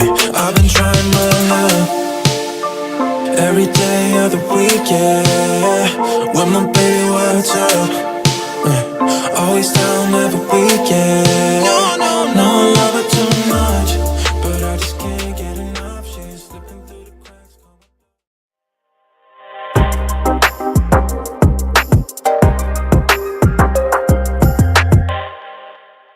What is going on in the world of Minneapolis and Minnesota and that region right now? Well, you know, the weird thing, Ben, is it has been oddly calm, which is good. And I think that this community truly needs that because of all of the things that have happened over the last 2 years. Folks are ramping up for the 1 year anniversary of Daunte Wright in order to honor him and celebrate his family. There's quite a few events that are planned for this weekend. But outside of that, we've been following a story. There was a lot of community response to the requests by an Indigenous woman that were denied. An Indigenous woman who is currently incarcerated was seeking medical attention, and her request for medical attention has been denied. And so there was a lot of rallying that was happening around this woman. Her name is Shakoya Brasswood. And unfortunately, I think there's a portion of the population that can only focus on why she's in jail and cannot then in turn humanize her and see why she deserves to have adequate medical attention. She currently has a bullet lodged in her spine, and she needs to have it surgically removed. However, her requests for that surgery to happen have been declined. She actually had it scheduled, but she was detained before the surgery and was asking if she could be released specifically for the surgery, and even those requests were declined. I want you guys to take a listen to this video. Nadia Sharawi, who I work with a lot, actually had the chance to drive. Their family lives like 3 or 4 hours away from us. So she drove to meet with Shakoya's sister. This is an interview with her sister and also a phone call from Shakoya while she's behind bars. Take a listen. This call is from an inmate at a correctional facility and may be recorded or monitored. The cop panicked. I think he panicked when he saw my gun and kind of just went off, and he tripped while he was shooting at me. So I'm guessing he would have finished his rounds if he didn't trip.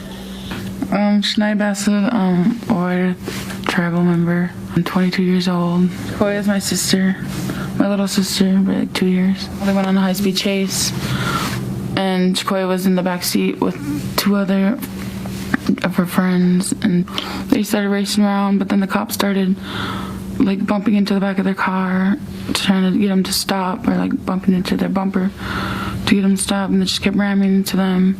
The cop lost them for a little bit and then found them again, and then they ended up in Nadawash going around a turn, and then the cop ended up putting the car into the ditch.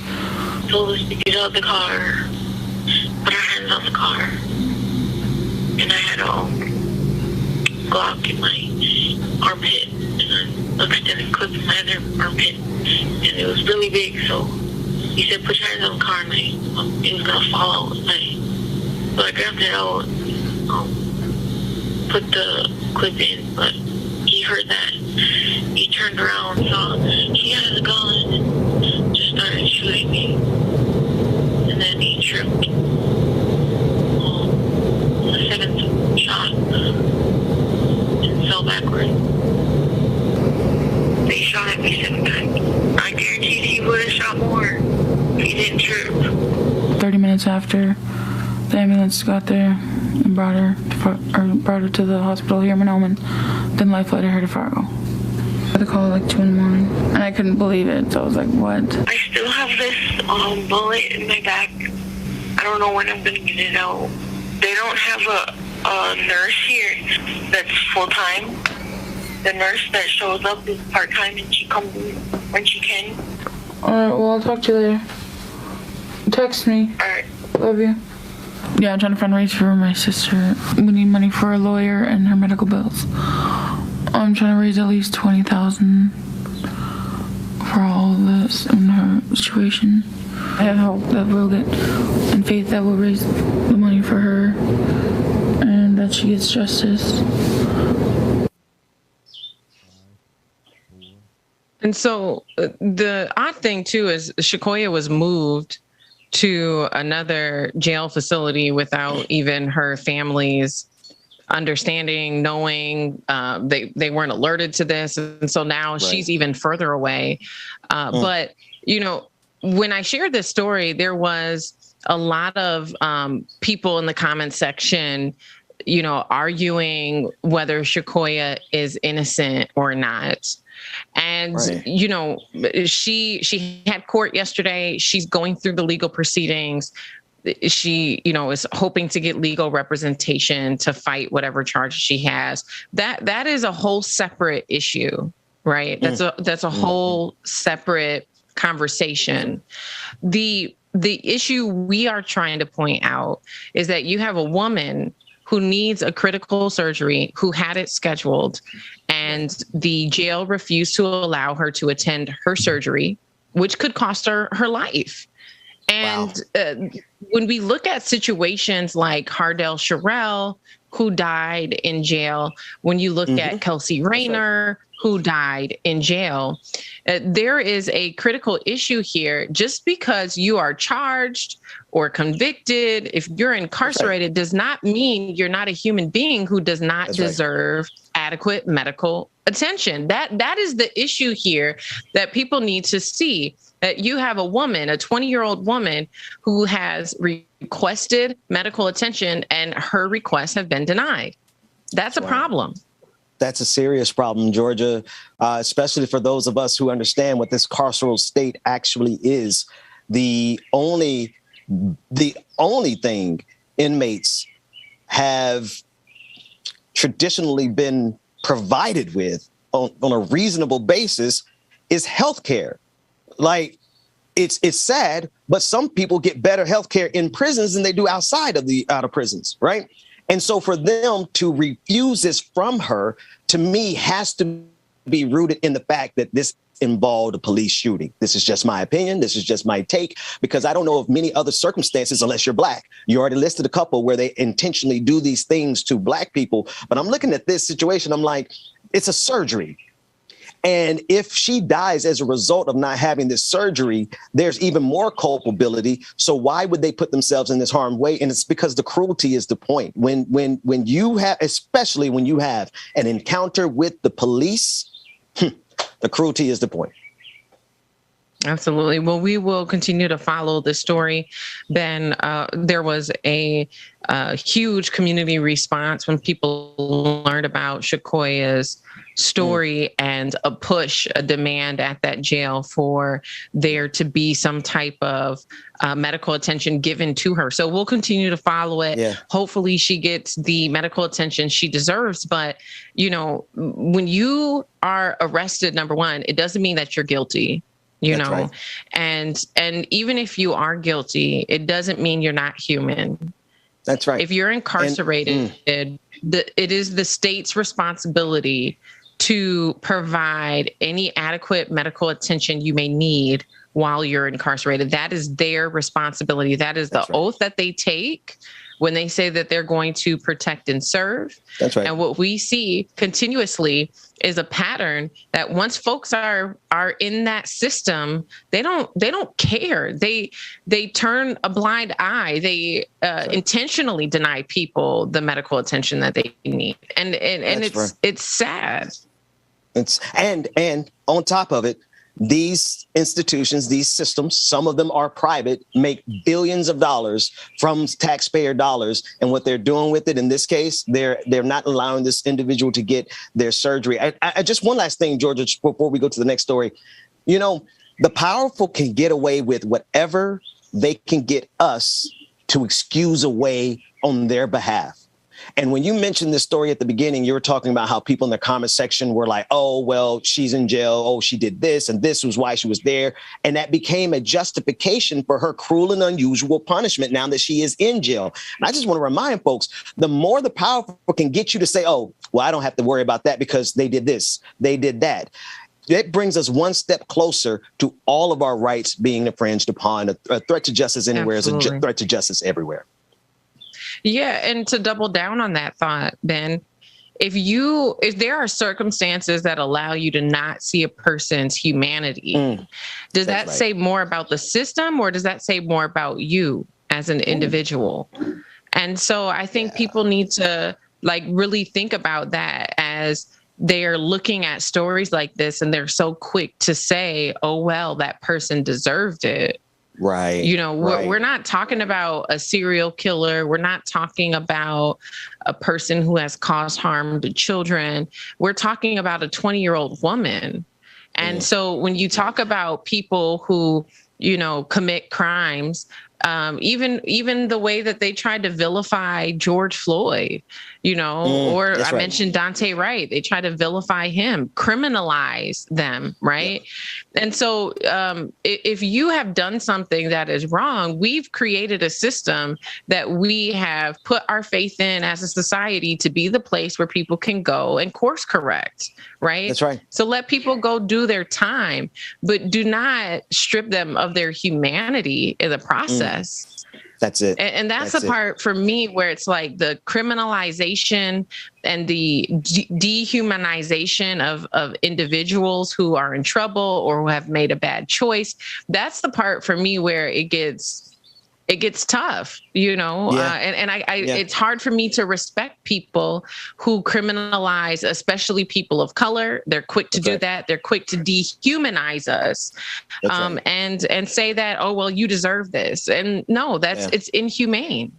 That's right. It's inhumane. Absolutely, Georgia. I hate to triple down on that, but okay, let me move on because that what you're talking about right there strikes at the core of so many stories, whether we're talking about Russia's invasion or Vladimir Putin's invasion of Ukraine, all the way down to this story. It is a statement of if we can turn a blind eye to someone else's suffering, what does that say about us? It might say that we work for Fox News. Talk about a segue. Well, according to Fox News, a study shows that Fox viewers, they change their mind after 30 days of detox, after 30 days of watching Fox News and instead watching something like CNN, their opinions about critical issues have changed. I want to read this from CNN. Fox News viewers who were paid to watch CNN for 30 days eventually became more skeptical and less likely to buy into fake news, according to a new study. The study titled The Manifold Effects of Partisan Media on Viewers, Beliefs and Attitudes.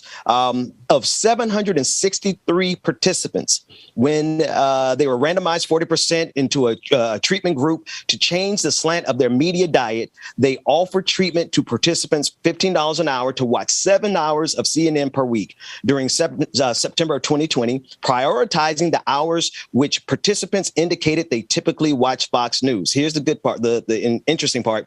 Despite regular Fox viewers being largely strong partisans, the study found that the changing of their media diets on their factual beliefs, attitudes, perceptions, and issues of importance and overall political views changed. This is according to the authors of the study. So as soon 30 days after unplugging from Fox News, and in this case, plugging into CNN, their views about critical issues, including COVID-19 and the war in Russia, rather the war in Ukraine, those issues started to change. Wow. Why am I not surprised? We talk often here on this show, and just even in conversations that we have behind the scenes about the power of media, the influence of media, how much media is responsible for the conditions of our nation right now. And some people put a lot of stock in that and they agree. And others, they think that we are where we are for other reasons. But media is a central figure of our society. It has played a central role in conditioning the minds of Americans. And Fox News specifically, I've talked a lot about their branding and their positioning and how at some point, it even seems like the FCC should be able to step in and say, this is false advertisement. That's right. You're not news. This is entertainment. There's been a lot of, clarity behind the scenes with their company that they're entertainment, not news. So why is it not called Fox Entertainment then? We don't have TMZ going around claiming to be news, because it's entertainment gossip. That's right. That's right. So why has the checks and balances, which is the FCC in this case, allowed them to position themselves in a way and manipulate a huge portion of the population to believe their rhetoric, to believe their lies, to believe their hatred? And now we're seeing that manifest in January 6th. We're seeing it manifest at school board meetings when you have all these people who are, protesting CRT being implemented in their schools. We're seeing the manifestation of their ideologies and their rhetoric in our real lives. That's right. So when will there be an intervention? If you have studies like this that can now prove it, and it's not just a claim by people like me who are accused of being on the left or being a Democrat or all of the things that someone who watches Fox News would say about people like us to try to defend their positioning. Now we have research, we have a study that shows how manipulative Fox News is. Right. And I want to make a minor correction here. I said include the war in Ukraine. It did not include the war in Ukraine, but what it did include was questions on COVID and Donald Trump. On COVID, and this is again from the reporting, on COVID, viewers who switched were 6 percentage points more likely to believe other countries handle the virus better than the U.S., 5 points more likely to believe that people suffer from what's known as long COVID, that people simply suffer from long COVID, and then an 11 points less likely to say a president should focus on containing violent protests than the pandemic. One last point that changed. These are all their opinions that changed after just 30 days of not being watching Fox News. They found large effect of watching CNN instead of Fox News on participants' factual perceptions of current events, meaning their beliefs of current events and knowledge about the 2020 presidential candidates' positions. The researchers said they discovered changes in attitudes about Donald Trump and Republicans, as well as large effects on their opinions about COVID. So, yes, Georgia, in fact, every person who is watching Fox News is watching an entertainment network that is telling them that they are viewing factual, fair, and balanced information. And as soon as they are unplugged from that machine, they start going back to some sense of normalcy. Yeah, and think about what that does also to like somebody's political beliefs when you have a whole network that is backing an individual, regardless of whether or not they're qualified or have the country's best interest at mind. But oftentimes, likely they're just spending money with that network, right? And so you start to get into this really scary place where you have, it feels hypnotic. It feels in some ways when you think about what Fox News is doing, it's hypnotizing people. It's pulling people into this fake world and manipulating people, deceiving them. And we've seen folks actually take action based on the belief system and the values that are perpetuated on that network. So if we have fact-based evidence and research that shows what this network is doing and the harm it's causing, what are we going to do about it? What is the FCC going to do about it? At what point is there an intervention? And it brings me back to also like just the basics of integrity and honesty as as moral principles that we value in our society. And while maybe it's not illegal to lie on TV, while maybe it doesn't specifically violate a policy of the FCC, if we don't ethically as a society figure out a way to put some roadblocks in place, I mean, even locally, there was 1,300 ethics complaints filed against the mayor in Minneapolis for lying about the Amir Locke case, right? And the mishandling of that. But those ethics complaints were dismissed. And so to me, it's like, even when we have the evidence that there has been wrongdoing, there has been lies, dishonesty, we don't have a system that has the integrity to intervene and course correct. So we're allowing for dishonest leadership to lead our cities, our states, our countries. That's really dangerous. I mean, honesty and being truthful is like the bare minimum requirement for good leadership. And so we've opened ourselves up as a nation by not having checks and balances in place to root out bad actors. That's right. And not only can we not root out bad actors, Georgia, it seems like the more bad of an actor you are willing to be in this country, the further you can go. Donald Trump, for example, there's just a list of people who not only fail up, but their integrity is lacking. But that seems to be their pathway to success. So Fox News is certainly one of those. And you're right. Our entire society is really hanging on the precipice, ready to fall over into the abyss, because of an entertainment network that has more views than all the other news networks damn near combined. And that's why I think we're in the situation, so many of the situations that we're in. Good morning. This week in Minneapolis, we're following an anti-Asian hate movement. There have been dozens of people who have stepped forward, not just in honor of the victims who were killed a year ago during the spa shooting, but to really talk about the intersectionality of the movements between those fighting for Black liberation and those just all the way in general fighting against racism. I want you guys to go ahead and take a look at a clip from a march this weekend here in Minneapolis. And we are called together to stand united against all that is coming against hate. Hate is something we were never meant to hold. It is our kryptonite as humans. And so together we come together, we stand together, we march together, saying that ain't right. When Asians are under attack, what do we do?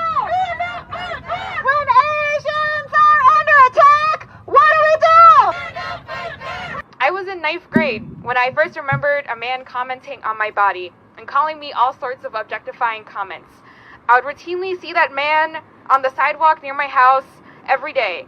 And I remember coming back from school, feeling knots in my stomach, wondering, was he going to be there again? Was he going to approach me? Was something going to happen? And I was lucky that we never got into any sort of physical altercation. But Asian femmes and Asian women and queer folks shouldn't have to be lucky to be safe in their own neighborhoods from harassment and violence. This country has been built on a culture of hate and violence since the start. This violence is historical, long-standing, and ongoing. It's deeply embedded in our policies and our cultural attitudes. Violence against Asian Americans wasn't just in those moments that I had with that man on my block. That same anti-Asian violence was when I heard story after story growing up of immigration raids in the Asian immigrant communities in New York where I grew up at, where people have to wait 20 or more years to reunite with their families because they're not able to get visas. So I want us to think, as we honor the lives of people here today, to also think about the beauty and joy that we have in our community, that we are going to keep fighting and building towards a world where queer folks, Asian femmes, Asian women, Asian elders feel safe, where families get to be together and they're able to thrive together. What do we want? When do we want it? What do we want? When do we want it? my curiosity when we published this story, Ben, was the comments. When I went through and I really started looking at the comments and people's responses to this story, I was a bit disheartened. There was actually a lot of people who talked about how there also is anti-Blackness in the Asian community, pointing to specific Yes. cases where there was, I think, a 6-year-old boy who was killed by a Black boy killed by an Asian neighbor, pointing to, the officer Tao who didn't intervene in the murder of George Floyd, pointing to even how some Asian folks can be considered as white passing. And it saddened me because when we approached this story, we were looking at the intersectionality of the movements between the Asian community and those fighting for Black liberation.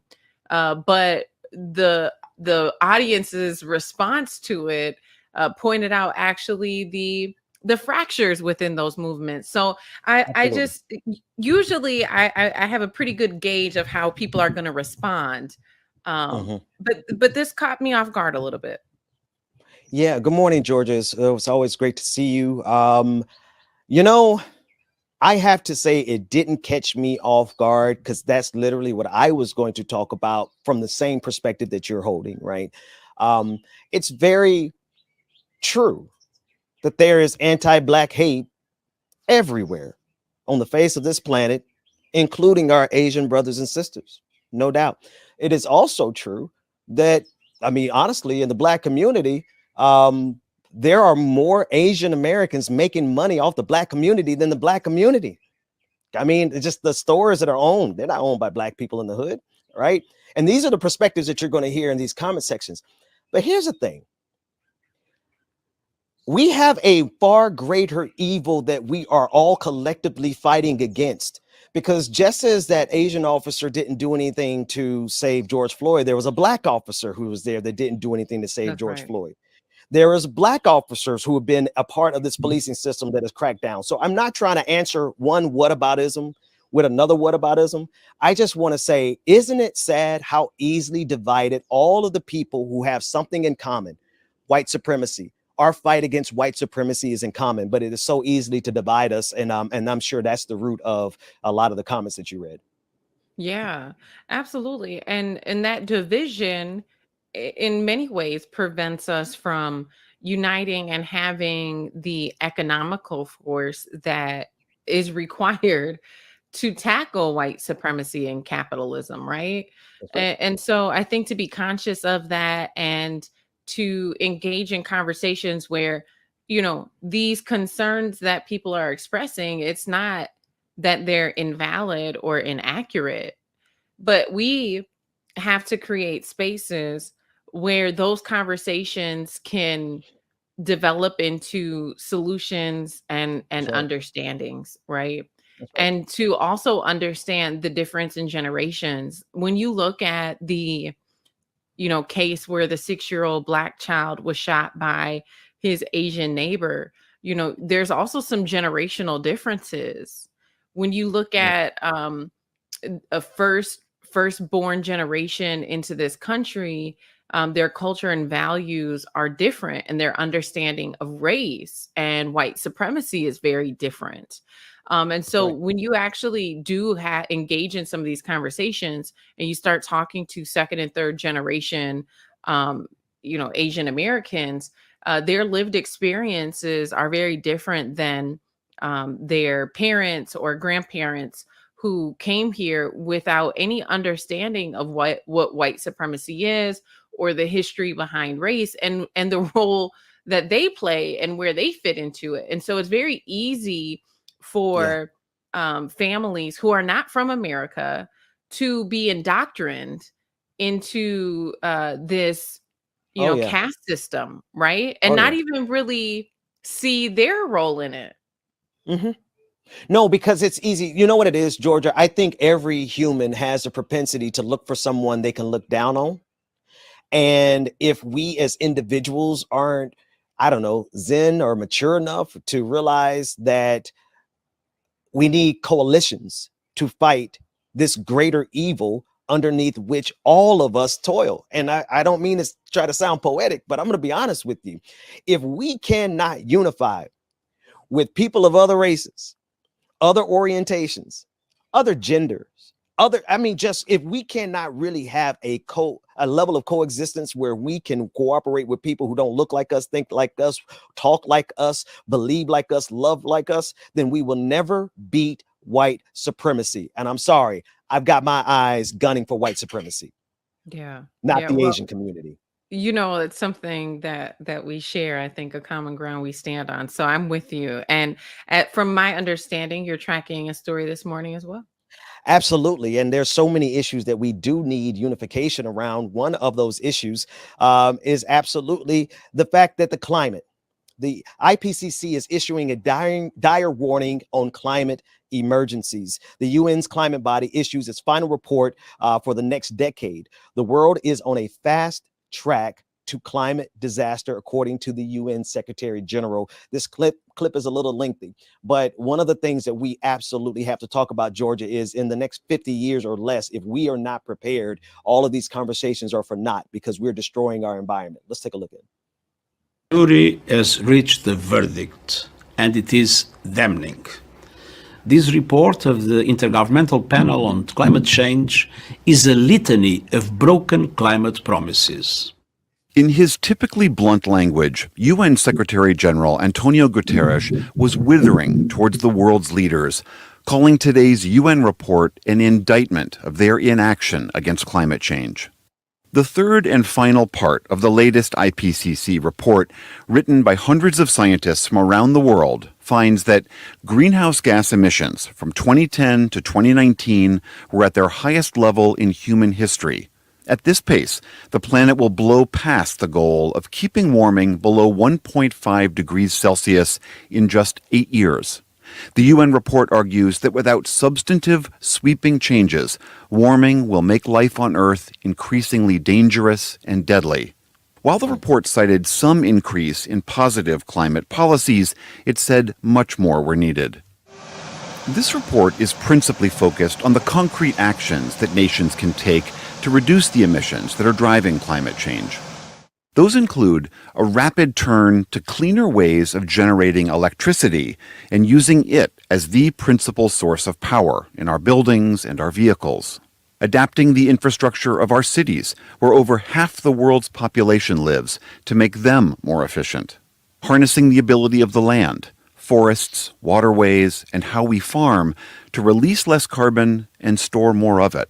Human activities got us into this problem, and human agency can actually get us out of it again. It's not all lost. We really have the chance to do something. So, given those warnings, how likely is it that world leaders will, in fact, do something? Dave Roberts writes the newsletter called Volts. The tools we need to solve the problem, to mitigate the problem, are growing ever more sophisticated and ever more cheap and ever more plentiful. So the need to do something and our ability to do something are both rising alongside one another. And the biggest single item on the list is clean electrification. And the tools for electrification, which are mainly wind and solar power, batteries, and then electrolysis to create green hydrogen. All four of those technologies are on what are called learning curves, which means every time the deployment, the global deployment of those technologies doubles, their price drops by a predictable amount. If they just stay on those learning curves that they're on now, they are going to dominate the landscape within So, Georgia, listening to that full report from PBS NewsHour, one of the things that troubles me about this report is the fact that we have the capacity to address it right now. And I think this falls along the lines of everything else, all the other absurdities that we see day in and day out.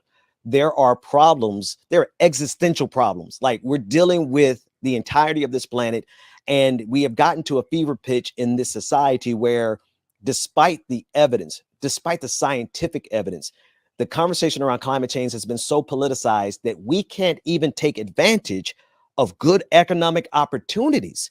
There's money to be made in green energy, but the oil companies have so much control over this country that we can't even make that cash. Yeah, and it's save the environment.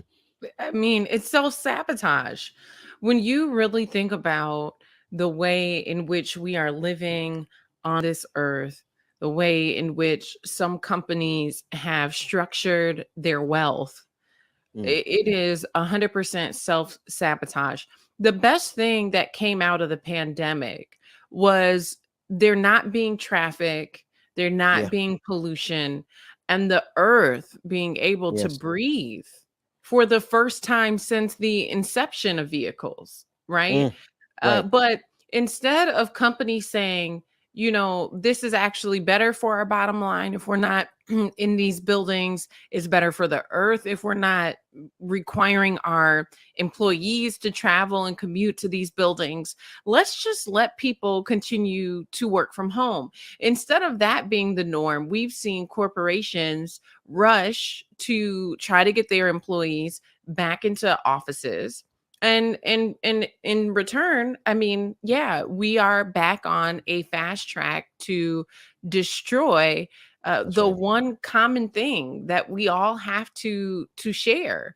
And so it's frustrating that capitalism has created not just a nation, but really a global economy that prioritizes the bottom line over, you know, everyone's earth. This, you know, Ben, we've talked about this. We've looked at corporations who, instead of fixing equipment that could prevent an oil spill, they decided it would actually be cheaper to get the fine from the oil spill than it would be to fix the equipment.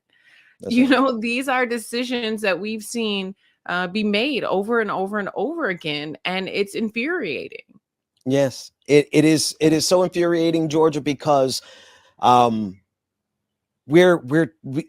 hate to say this again, but we're talking about the only planet we have, and we're talking about the wealthiest organizations on the face of the planet having such a stranglehold on the entirety of the planet that we cannot do what is economically best as well as environmentally best, because they don't want to go through the hassle of changing the oil companies. They don't want to go through the hassle of changing their infrastructure, the costs associated with changing their infrastructure, right? Here's the thing. They always tell us everywhere we go, school, you know, businesses, teachers, they always tell us to enjoy delayed gratification, right? Don't take what you could have today so that you can have something better tomorrow. And we're dealing with an entire industry who has the capacity and the technology to make trillions of dollars in the future off of green energy, but they want that profit today. So they're not going to change their oil rigs. They're not going to change to wind power. They're not going to change to solar power. They're not going to do any of that because they want their profits today. Meanwhile, they're telling us to wait for delayed gratification. The gag is, if we wait too long, we won't even have a planet to enjoy. That's right. Well, and to your point, yeah, we have all these corporations who are doing just that. And then we have political leaders who are doing nothing, who are not, you know, giving executive orders. Think about this. During the pandemic, you had governors who issued executive orders in their states to shut everything down. You had presidential orders that came through to shut everything down. There is a way, you know, to force these corporations to do something different. When you look at the greater good of everyone, if that is compromised, if we are moving in a direction where in 10 years we're going to be in a crisis environmentally, why can't governors, why can't the president issue an executive order for something to change? Why, if they can give tax write-offs for huge developers to come in and build 5,000 apartments in a neighborhood where nobody wants them, if corporations can get those tax write-offs, then why can't corporations also get tax write-offs for expenses associated with changing their infrastructure to make it more environmentally sound? I mean, there's so many different things that can be offered. And not to say that these corporations would even want to do that, right? We're making an assumption there. But once you start issuing executive orders because you're acknowledging the danger that everyone globally is in, that's when you start putting some of these CEOs with their back against the wall and forcing them to do something. Because to your point, Ben, we do only have one planet, but a lot of these CEOs, oh no, they have access to all of the planets. We only have access to one. Yeah, that's right. That's right. But they're They're investing trying to in get out of here. infrastructure. They're investing in infrastructure to get up out of here. So they're Right. not as worried about it. Right, right. Which is extremely foolish, which lets me know that we're dealing with irrational actors. We're dealing with people who have money and either the intellectual incapacity or just morally flagrantly wrong.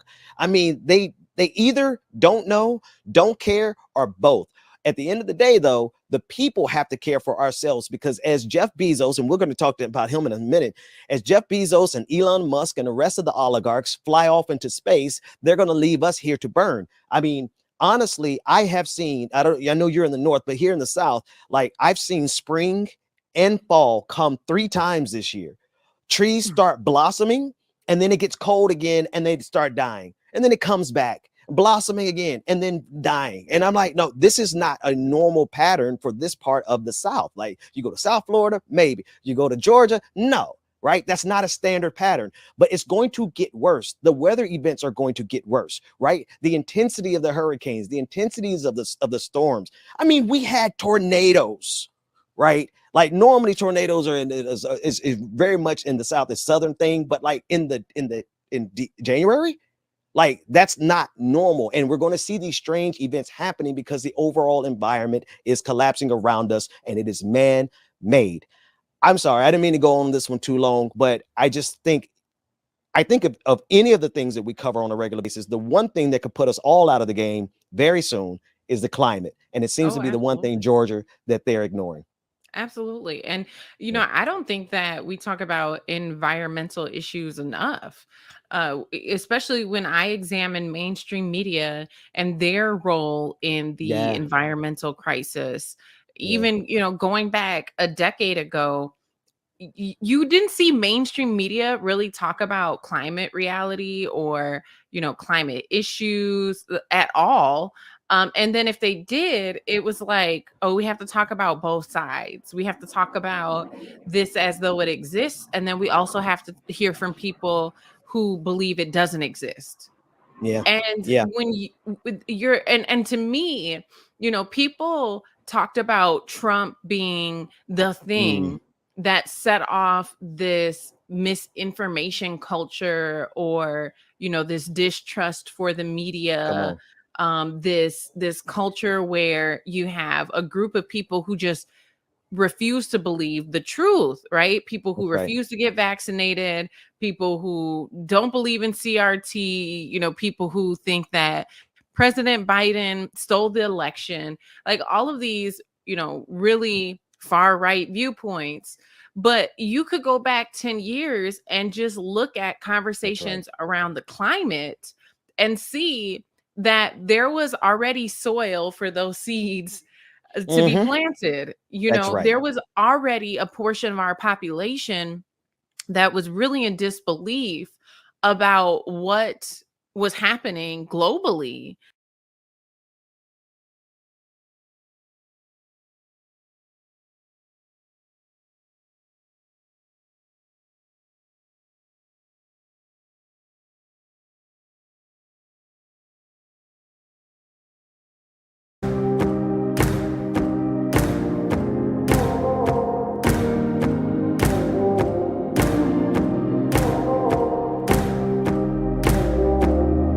Light it up, light it up.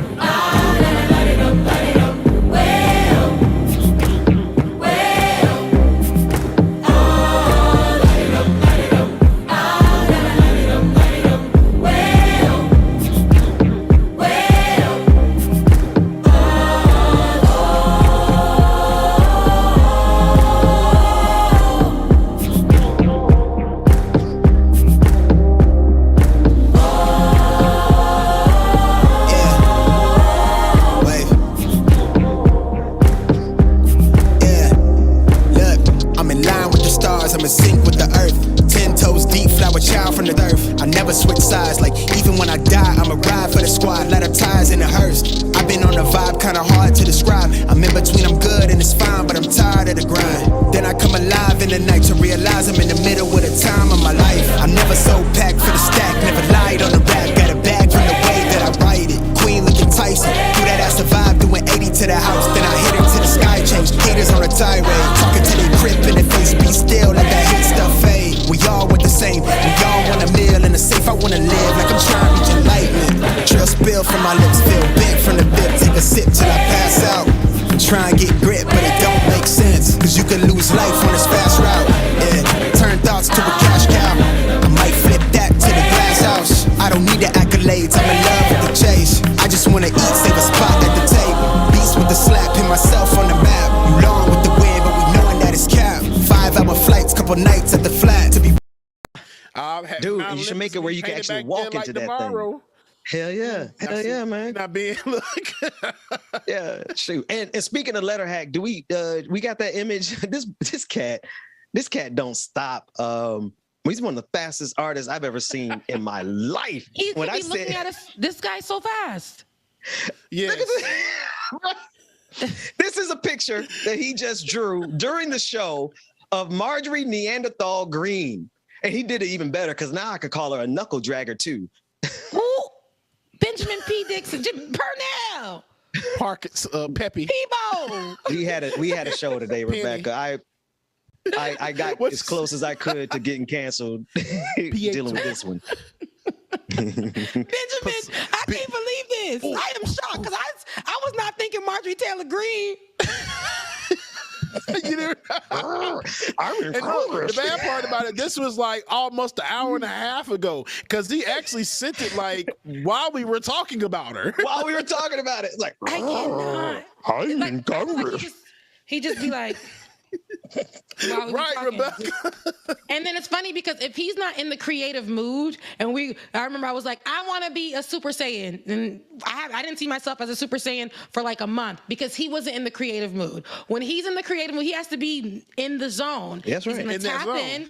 And you can't tell. He's an artist and he's sensitive about his work. You cannot tell no artist how to art. You can't tell him that. How you gonna tell me to do me? How to do me?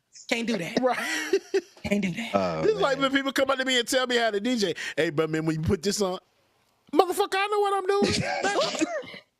I'm like, you know what? Just come back here yourself. I ain't new to this. I'm true to this. Right. Like, come on, just come on, play the music. To this. I'm true to like people trying to tell me how I should. No. And then I hate when people do this. How do you function with your nails like that? Child, just like you function with no nails. They say that. Ball nail head ass. I get that all the time. And I hate that. And my nails are not even that long, right? Because they could be longer. I used to wear them way longer. I was SWVing it at one point. But but they'll say, you should just cut those down and it'll make you look more professional. And I'm like, no. I'm gonna do what I want. And then this is how I art. This is how I give the news. This is me. Like, don't tell me to do anything. And then they'll say, you should clean up your page because you want to look more professional. I am not that little girl from 2007 or, in fall 2007 at Florida A&M University wearing blazers, not only wearing blazers to class, but wearing blazers, a really trying time, but wearing blazers to the club with the pointed toe plastic shoes. I am not that girl anymore. We were doing business casual. Y'all remember back in 2007, we was doing business casual to the club. To the club. Yeah, you might be right. Because that's how I met my wife at the club. I was clean as hell at the club. Yep, we were going from church to the club. I didn't go from church to the club. No, damn, the clothes actually, I were did. interchangeable. We were able to utilize the church shirt with the dragon on it. Y'all know that men's with the stripe, with the dragon on it, the pant with the dragon on it. We could definitely that could double as a church outfit. All you had to do was put the vest on with the bow tie, because the men's was wearing the bow tie back then. Them dumb bow ties. They was doing bow ties with everything. It was crazy. That was a trying time for fashion. But anyway, wait a minute. I gotta qualify this now, Rebecca Azor. I'm sorry. You're talking about 2007. I was 27. You were 17. What are you doing wearing business casual at the club? I was a 17-year-old at the Hill, Florida A&M University. Oh, you were already at A&M. Okay. Yes, okay. And they were letting me in, and I hate to say this, but they were letting me in with my Florida A&M ID. It sounds about right. I'm like, I'm not 18 yet, and they were like, "You go to Florida A&M? Prove it." And I'm like, "Here's my ID," and they're like, "Just let her in," and I be going in. I was drinking underage, but they weren't. They were making sure to tag though. I will say this about Florida A&M. No, I didn't start drinking until I was 21 though. But I was drinking underage. People would give me a cup. That was dangerous. Keep it real. Okay. Let's call. No, I didn't start really drinking until I was 21. I sucked. As soon as I got to college. Yeah. My grandmama would slide me drinks under the table when I was about 5. No. When we talking about those kind of drinks, I didn't really care about. My mama we've been drinking rum punch since I was like 2, Haitian rum since I was like 2. That's a normal thing. But I'm talking about me actually going to the bar and saying, "Can I get a sour amaretto?" Because that's the first drink I really knew about because I heard Lil Wayne say it in the song. Right, the amaretto sour. Yeah, I did not know anything else. So I wasn't really a drinker. I wasn't. And I wish I could go back to that because the way that I drink like a sailor nowadays, it's crazy. Terrible. Wine is my friend. I don't drink at all anymore. To be sure, I can't mess with it. There's a corner store on Cookman's campus. Rebecca, if you've ever been to Daytona, you've probably seen that store right there on the corner. Texaco. I've been in Daytona. Texaco. When I tell you, they used to let us buy alcohol whenever we want, as long as you go in MD 2020. MD 2020, St. Ives Special Brew. That was late. They let you. Wild Irish Rose. Wait a minute. Dwayne, when did you start? Like 15, 16. Dang, bro. Yeah, Oregon is my style. They didn't card you for nothing. You could just go right off base. Dude, where have you not lived? Now, first it was Okinawa, now it's Japan. I know they're relatively in the same, right, you know, but where else have you lived in this planet? He always trying to show off he live in Japan. Okay. Were your parents military? Yep. Oh, okay. So then you likely could have lived literally anywhere. Damn. Yeah, well, I didn't start till I was 18. Bonfires on the bonfires. Oh, I heard something else. I'm like, we are in the middle of a war right now. You're talking about throwing bombs somewhere? That's what I heard. Oh my goodness. It's a lot happening in my head. I am so hungry. Yeah. We are coming up at 10:30. My stomach is growling. I'm about to meet up. It's 10:30 already? Look at that. What you said? Yes. Oh, did you hear it? Oh, okay. Oh my God, no, but you did hear. No, it's okay. You heard it though? It's been loud. Now she's told everybody. No, it's okay. Right. It's okay. Oh, wait, you heard my phone call or you heard my Oh, yeah. No, you heard my tummy. I thought you said you heard her stomach growling. I'm about to say you got some. That's a you heard my phone call. Whatever. I don't care. I'm about to go eat. I'm hungry. You want to meet for lunch? Look, hey, Bubba, I was right there laughing with you. Oh, Bubba, you heard that's it, people Bubba? didn't know what you was laughing at. I knew what you was laughing Hell at. yeah. I didn't know you guys. I should mute y'all. I don't like y'all. I'm While I'm over here playing and trying to do the thing, coming back, I'm like, really? Yeah. I'm over there cracking up. I hear a growl. Roller Dragon. That was Roller Dragon. I'm just reading the chat. I didn't know. I hear a growl. So next time, I don't like that. I don't like that you guys all in my business. Oh, it was our fault that you had the microphone open. Like we was trying to be in your business. See, I be thinking like at that point in time, I be thinking when the music is so high, y'all can't really hear me. And oh man, no. Anyways, no, we can hear. We can hear. Oh man, this has been maybe we should do more after parties without us actually try to cover stuff in it, because man, this I woke up this morning ready to tear shit apart. I feel better now, Rebecca and James. I appreciate y'all. I'm happy that you feel better. I don't know what was going on with you, but you know, healing. No, the black grandmother story. The black grandmother story. You gonna heal? Yeah, we gotta heal because there's a lot of things, and I hate to say it, but we gotta be desensitized to this so we can save ourselves. Yeah. But we gotta come. No, I just gotta go pick up. I'll be all right. No, we got to come ready to fight too. When it's time to talk about it and show up, we got to make sure we showing up. But when we have to really take a break, sometimes we have to desensitize ourselves and go into a bubble so that we can save ourselves, so that we can be prepared to fight the next. So you made sure you told us that story, and you spread your word so people can know how disgusting some officers are, and what they do to black old ladies or old people. Period. Bruh, that had been like my mother's 72. I'm not sure I'm not that good of a person. Y'all do that to my mama, right? So anyway, I digress. Rebecca, go ahead. Get us out of here before I fall back into it. We coming up out of here. I love you guys all. Patreon.com/like it or not, because you guys are already our patrons. Share that with people. Make sure you put that on your pages. Share it with people. Share the news. Tweet at us. Tweet about us. Share these clips. I love you guys, and we will see you tomorrow on Friday. Take care, everybody. Love all of y'all. Mean it. All right, y'all. Make sure that y'all go ahead and hit that like button, subscribe, comment, all that good stuff, because you know you already have anyway. You are the Patreons. Bubba's Jams, Volume 1, what I call it. Bubba's Bangers. Bubba's Bangers from the Benjamin Perry Dixon Show. Paulus Dixon. Patsy Dixon. I like that. Filbert.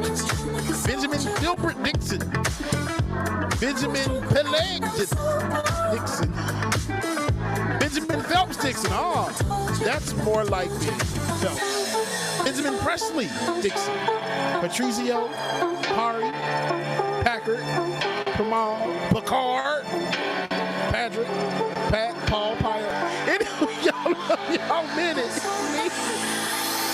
Your affirmation for the day is, I am in control of how I think and feel. I am in control of how I think and feel. Love y'all, mean it. Y'all gonna be great. We will see y'all tomorrow. Go do something fun today. Love y'all. Deuces.